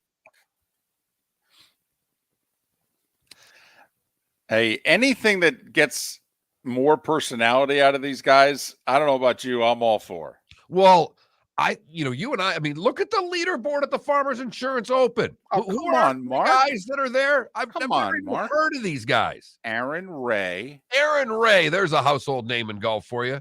Brent Grant. Okay, I mean, Brent look at Brent, who knows? Well, not only that, it's 2 guys who have 2 first names. Aaron Ray, Brent Grant. Right. Okay, and then Sam Ryder. Now if you follow golf, you've heard of Sam Ryder. I mean, he hasn't done much. Barely. Yeah, no. I just said you've heard of him. Right. No, he hasn't done much, but you've heard of him. You may have filled out a DraftKings roster and said, I'll put this guy in for 2,300. Exactly. He's cheap. All right. I think he'll be on the leaderboard. Right. Here's the deal, by the way. It's looking like this whole PGA Tour LIV lawsuit, it ain't even happening until like next spring. I mean, it's over a year away. So I'm telling you, golf's, I don't know how much attention it's going to get this year. Especially once this DP World Tour thing gets resolved. The guys, the handful of them, because like Patrick Reed's playing because he wants world golf ranking points. And that, these guys are not getting any points for playing in these LIV events. That hasn't even, the world golf ranking people haven't sat down and settled that yet. Now, they're in no hurry to. No, clearly not. In fact, not to get too wonky here, but apparently like a week or so ago, an obscure tour a year and a half ago asked for world golf ranking points. The OWGR settled it last week, 18 months after they made their formal request. What do they have to do there? Well, I guess. I mean, they're making the NCAA look like they actually are efficient with things, David. I'm with you. Never mind the whole with Zoom. Couldn't we do this in 20 minutes? But I don't know, Mark. Maybe officially they got to all be in the same room together and certain people aren't traveling. I don't know. But here's the other thing. They ultimately decided to give this obscure tour world golf ranking points. I mean, I don't see how they're going to not give the LIV tour some semblance of world golf ranking points. It may not be full. It won't be full because of the no cuts and the 54 holes and all of those things. But okay, I'm with you, David. But as you said, they ain't in any hurry to schedule this meeting and resolve this. Not that it's a conspiracy in the golf world or anything, not at all. But I just thought Max Homa having a little fun. The more eyeballs we can get on that guy, because they're in trouble. They're at an interesting spot, the PGA Tour. Take Live Golf out of it and their little fight with them. Half the events on the PGA Tour, the leaderboards are going to look like what they look like here. Guys aren't playing in the non-big events. So it will be fascinating. And you and I both know a lot of people that watch a lot of golf. Mm-hmm. If they find these leaderboards compelling enough to still watch the Farmers Insurance Open, does the same, 3 to 5 million people that watch golf are going to watch no matter what? And that's what we'll find out, David. Because their numbers, for the most part, are their numbers every week until you get to a major, and then obviously the Masters has its number. So I'll be curious just to see how the non-elite events hold up this year. Also within the golf world, the OWGR, the official world golf ranking, is being mocked more so than like the Baseball Hall of Fame vote. John Rahm's won 4 of the last 6 events that he's played in. He's ranked 3rd in the world. Really? Really? Really? I mean, Dustin Johnson, because he hasn't, accumulated any points playing in second half of last year in LIV events, not ranked in the top 40 in the world. I mean, even John Rahm's like, seriously? DJ's not top 40 in the world? I mean, come on. Can you guys figure something out? This is a joke. But as we've talked about, you get into certain events based on world golf ranking. And they're making sure that the ranking points aren't coming to players that defected to the Live Tour. And it's not going to be anytime soon before that case is heard on. But in the meantime, hopefully we can get more good tweets out of Max Homa, letting people know that he had 5 birdies, 1 bogey, and no subpoenas in his round yesterday. That all stemming from Rory and Patrick Reed having their little incident at the DP World Tour event in which Patrick Reed threw a tee in Rory's direction, and you would have think the sports world had ended off of that tee being thrown. I'm not joking when I say this. because, like you said, the PGA Tour is entering into a year this year in which it's going to be very hit or miss when you get good fields, when you don't. And of course, we know the right people have to win those events to get talked about. And I really think golf, because I'm a believer 90+% of the time, there's no such thing as bad publicity. Do you know what the golf world needs? The golf world needs an LIV guy to win the Masters. Or, PGA's a month later, the U.S. Open. But, Mark, I believe, okay, the golf world to really get, it talked about the way it was last year again, which was good for golf. I'm sorry. It was good for golf. They need an LIV guy to win a major.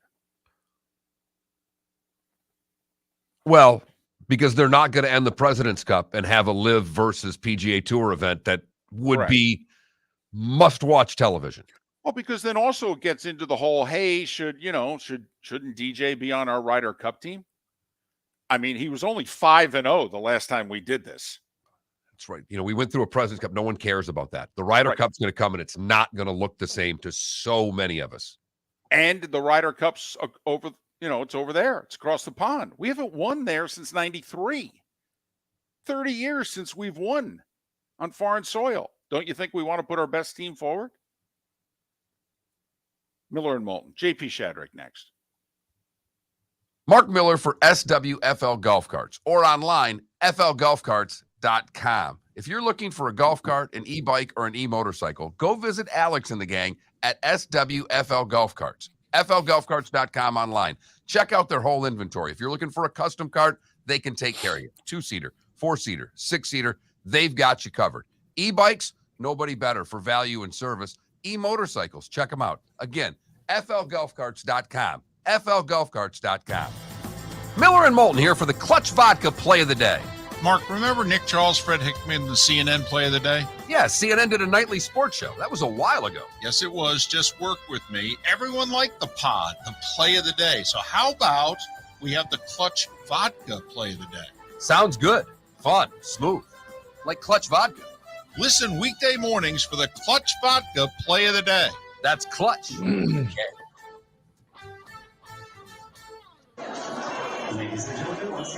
Yeah. Hi. Excuse me. Hey, the line starts back here. Ma'am, if your party's not here, you're gonna have to go around and get it. If you had the opportunity to avoid all this, wouldn't you? Salt Life, making your trip to and from the airport seamless and stress-free. Salt Life is supported with the help of local partners like Zeffy's Tavern and Pizzeria at 41 and Wiggins Pass. Award-winning pizza with a cool rock and roll theme. Don't miss North Naples' newest sensation, Zeffy's Tavern and Pizzeria. When it's time to leave, book with the award-winning service for Naples Daily News Best of 2021. 250-mile radius, live 24 hours a day, 7 days a week. Serving a 250-mile radius of Southwest Florida over 15 airports. Salt Life Transportation, the official transportation of the Miller and Moulton Morning Show. Book now, 239-308-8686, or online at saltlifetransportation.com.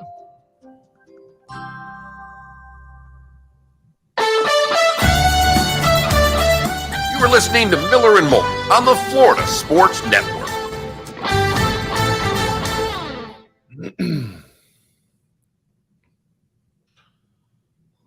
Morning, JP. Hey, guys. How are you doing? Doing great. How about yourself? Good. Real good. Real good. It's all over. I know. It's all over. But it went a lot farther than you thought it was going to go. It went. And now it's not going anymore. That's no. Fine. Don't you need a rest? Though? I mean, haven't you had enough of Baselli and Prisco? I mean, don't you need a break? I have. For 8 years, yes. No, we got a break coming up. We're off for like the next 3 weeks, which is nice. No shows. Good. Is that all you get? A whopping 3 weeks and then right back at it? Well, we got a couple weeks, and then I think we're back the week before the combine, and then we go to the combine. Then it's very loose in the off season. Those shows must be riveting. I mean, from the combine. I mean, that's exciting. From Radio Row in Indianapolis with 1,000 other media people interviewing each other. for 3 days. Height and weight and measurements, guys running around in shorts. We don't even do that. We don't even watch that. We don't. I could not even know that's going on. It's such a weird event because that's in the stadium. You're in the convention center, and Radio Row's literally there's like 1,200 media people there, and the players roll through a couple days, but not all of them at the podium. We're there for the GM and the coach talk. That's really it. And to get Peter King to talk about the Jaguars. That's it. Okay. Yeah. So were you paying close attention to the broadcast last week? Which no, TV? Yeah. Like, were you listening intently, or were you, No. just kind of had it radio, on and what have you? Had it on. Radio was on, but no, Gotcha. I don't listen live. I went back and watched some of it. Why? What's up? Gotcha. No, it seemed as if Chris Collinsworth was introduced to the Jacksonville Jaguars last week. Okay. Seemed as if, he kind of got like the 47-man, roster about an hour before kickoff. That's all. Well, guess what? So is and the Mike rest of Tirico, America. and Mike Tirico, who, by the way, never misses a name. Okay. Mike missed about 3 names in the broadcast. So I think it was a good experience for Tirico and Collinsworth. They're probably going to do a Jags game every year for the next 5 years. So what I remember too is they put Zay Jones in the backfield for a play, and he called the backup in there when they ran to Zay out of the backfield to play. It was his first half. I mean, I was like, "What the hell, Mike?" It was, and I think he's really good. Like, I don't know if there's anybody better. It's a cross section of America right now. They're all learning about the Jaguars. That's what happens. Got that right. What it is. Got a good rating though. NBC was thrilled. Highest rated 4:30 Saturday divisional round game in 7 years. Hey, that's what happens when you put Jacksonville on TV. Okay. Hey, you don't think it was the Mahomes, huh? But who cares about them? Kansas City was the number 1 market. Jacksonville number 2. Buffalo and Cincy were 3 and 4. Fort Myers was 5. JP. Yeah. Wow. Yeah. We watch TV down here, and I'm not joking when I say that. But I was. Yeah. I mean, we were the number 5 market in the country for Jags football. I was. Jacksonville was number 1. What was the number on Jacksonville? You remember? Hang on. I can get it here. Sorry. Give me 1 second. No Just problem. curious. I forwarded that to you, right? Yeah, that's why I'm looking. Just got it. Here it is. Jacksonville did a 36.5 number, a 71 share. That's good. Yeah, so good. So Fort Myers did 22.8 and a 54 share. I'm sorry, we were 6 behind New Orleans. I don't remember the last time the Florida Gators did a 71 share in Jacksonville. Oh yeah, that's right, because they don't. Yes. Everybody says it's a college town. No. It's a Jaguar town. Sorry, Dave. They don't watch 3:30 CBS as much. He wouldn't talk trash like this 15 years ago, but now he is throwing the heat. He's coming off the top rope now. That's all right. I only got one more cocktail party in me, baby. Yeah. Your final home game. Then it's welcome to Purdue, lovely Iowa City. Here we go, guys. Hawkeyes football.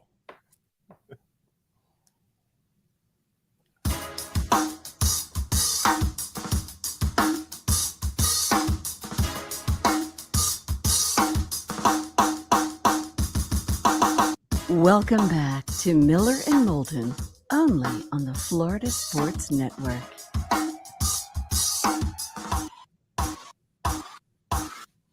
"22 minutes before the hour, Miller and Moulton, Florida Sports Network, floridasportsnetwork.com. Thanks so much for being with us. He calls college and pro football on Westwood One Radio. He's part of the Jaguars radio network. He's JP Shadrick. You can follow him on Twitter at JP Shadrick, SHADRICK. Welcome, JP. We tried to keep this whole 838 thing going. Had a little something going with a winning streak. Mahomes and company got in the way. But I'm curious, by the way, for those that are watching on the Miller and Moulton Twitch.tv channel, are you at work or is that your bedroom? You got the Jags poster, the shelving, the football, and the helmets. Is that work or your bedroom? Yeah, this is definitely work. Yeah, Okay. this is not the bedroom. All right. Yeah, and I came in just for you guys today. I mean, everybody's off. We're off for like 3 weeks. I was like, you know what? They don't need to see what's in my house. So I might as well come to work. And I don't trust the like background blurry thing that everybody kind of uses now on these things. I don't really know how to operate that, even after 3 years of post-COVID Zoom calls and all that stuff, or Twitch calls, whatever we're on right now. So yeah, I might as well just put the nice backdrop in. I drove a whole whopping 3 miles to get here for you guys. Thank you. Well, thank you very much. When you look back at the game, what was your analysis of Trevor's performance for the whole game? Because I thought he had a C plus B minus game, and I don't mean, he's going to be a great quarterback. I did not think that was his best effort, and they were still in it. To me, that's a positive. What would it have looked like if Christian Kirk had caught the ball deep? That would have made his day a lot better, right? I mean, there were a couple throws that were there that weren't caught, and you could say that about every performance for him. I'm kind of with you though. It wasn't his top tier effort. Well, the effort was there. It wasn't his top tier performance. Let's say that. But he's the one. I mean, he's the guy that can really turn it on, and you got to give Kansas City a little credit too. I mean, those guys are in that spot for a reason. Jaguars had issues in the middle of the offensive line as well. That interior in Kansas City, boy, I mean, those guys can push you around. So, hey, it may not have been like an A+ day for Trevor, but now they know the standard they have to play when they get to that round of the playoffs.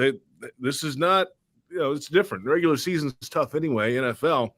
When you're in the Final Four with Buffalo and Kansas City and teams like that, I mean, you cannot have an off or a somewhat off day. You have to have your best game going into it, because the other teams have been at it long enough where they're good enough to kind of level through a game and then wait for a mistake from maybe a new team coming in. Kansas City somehow figured that out with 2 different quarterbacks. But hey, now the Jaguars understand what it takes to compete in a playoff football game and a divisional round game against now the Chiefs that are going for a 5th straight time. What do the Jags have to do to prevent from being the Cleveland Browns? Because it was 2 years ago that the Browns won a playoff game, went to Kansas City, lost a 1-score game, and we all looked at their roster and their salary cap room and went, wow, the Browns are going to have a nice little run here. And the Browns have had back-to-back losing seasons for a variety of reasons. But you know what I mean. You can't, just because you look like you're on the rise doesn't necessarily mean you're going to keep rising. What is it that the Jags need to do to keep moving upward? There's a couple key spots. They're pretty confident on offense right now, I'd say, with the quarterback and the skill guys there. They got to figure out Evan Ingram. I think that'll happen at some point. And then Calvin Ridley's jumping in. Whatever that looks like, feels like on offense, we'll find out if he's ready to go after a year and a half, 2 years out of football, right? So that's one side of it. They've got to get better pass rush in key moments.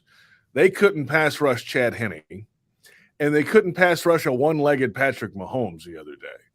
And in those key moments in a playoff game, you just got to get there. And they were close in the first quarter against Mahomes, but he's so good at just kind of sliding and buying extra time that they just were a beat late. And that can't happen.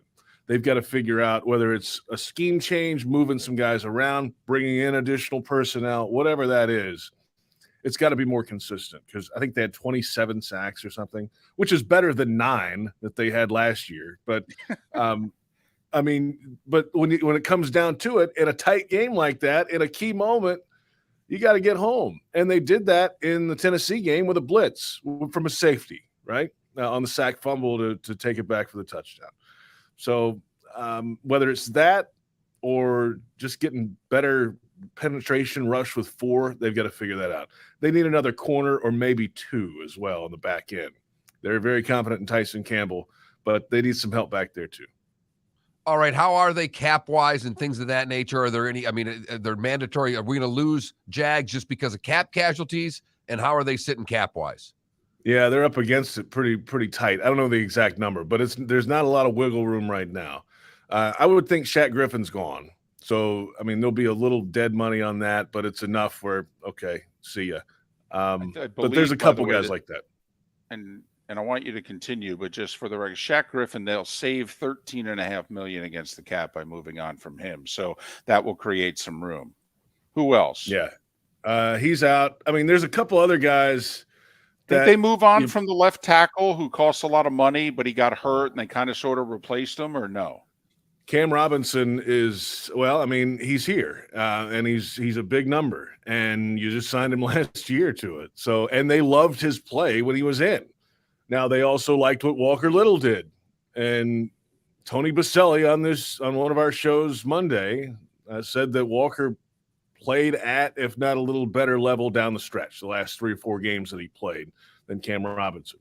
Well, Cam Robinson's contract doesn't care, right? I mean, he's here unless all of a sudden he's dealt or something weird happens out of the ordinary. They still got to figure out right tackle too. Jawan Taylor's a free agent, and he was probably the most consistent offensive lineman this year.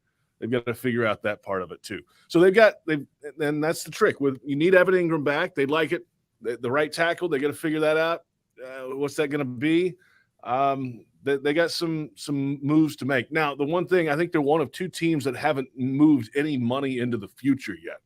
They haven't renegotiated players or slid money back. So there's still, and you can do that as long as you want, as long as the ownership has the money and wants to keep spending it over that time, right?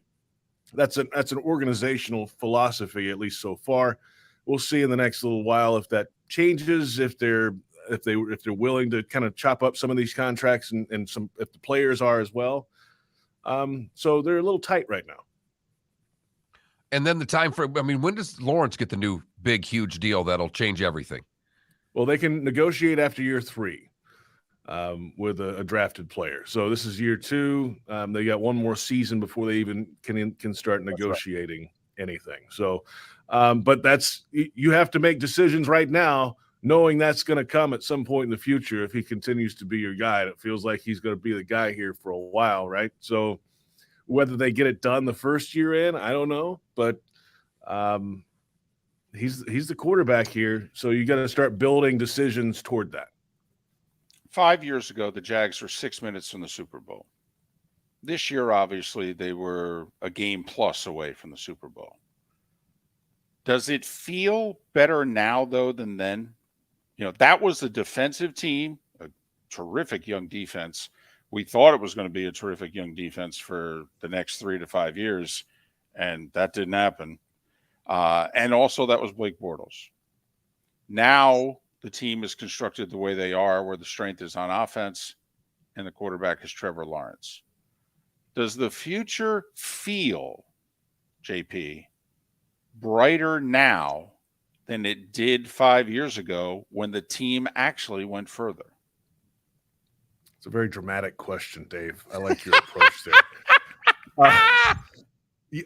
To answer your question, yes, it does. And here's why. I mean, that team in 2017 was crafted by free agency, right? And this team is too. I'll get to that in a moment. But those guys came in and they all had attitudes, and it was a different locker room. I'll say that. And they had draft picks who kind of fit into that, and Ramsey and guys like that. I mean, it was just a different feel, and it was defensive heavy. And then it broke down when they started paying people that players didn't agree with, and then Coughlin's involved. It was the whole mess, and it just deteriorated. The team was 3-1 the next year, and then they weren't in a hurry, and they never could find their way back, and then it just was gone. This one is it feels better because of, I think, partly of the personalities in the locker room are much different. It's a very warm place, if there is such a place in an NFL locker room, right? I mean, I think it's pretty genuine that they like each other and they enjoy the quarterback. That's the big difference. Quarterback's there. I mean, it's a guy that you feel like can be a long-term quarterback for your football team. So that's why it's different. The coach, I think, is not going anywhere. He's He's still got a lot to prove and do in the NFL. The cap is the one thing, right? You've got to be able to maintain it or bring new guys in on cheaper that can play as well. And we're kind of at the start of that. We'll see in the next couple of years if they can maintain the turnover of roster that happens in a time like this and get off of some of that free agent money and start drafting and developing guys to fill those spots, because you're going to be up against it now. Well, if you're going to keep signing free agents, you're going to be up against it every single year. JP, I don't know if you felt this way, but we felt going into last year that the Jags had to overpay a little bit for free agents after the Urban year and just trying to get guys. Do you think, obviously guys still want to get paid, but did this year do enough? Did Trevor do enough where now Jacksonville's a destination for players? Possibly. If you're a free agent and you're out there, you're not taking a discount, right? I mean, no, but you want to win. I think it depends also on your place in the NFL. How long have you been around the league? Like, is it your first free agent deal? Okay. Do you feel like you're going to have a second one? Okay. That's where it gets a little different. I think the idea of what you're saying is true. I mean, they got a quarterback. They've got all the pieces. They've got a new building, everything going on in it, whatever. There might be some of that, but not a lot. I would be – it's still the NFL. It's professional football. It's about the money, and teams are going to have to pay guys, right? That's just how it goes, even the Jags in this situation. Now, you might get – if you have a place where you need a veteran player who's in year 9, 10 that wants to be a part of it to try to make a run, maybe you're getting to that point in the next couple years. I don't know quite yet if they're there, because there's still a couple, as you said, a couple steps away, right? I mean, they haven't been to the Super Bowl and lost or any of that stuff. So they still have to prove they can get to that point. I think once they prove that a time or two, you'll start seeing maybe a little bit more of that.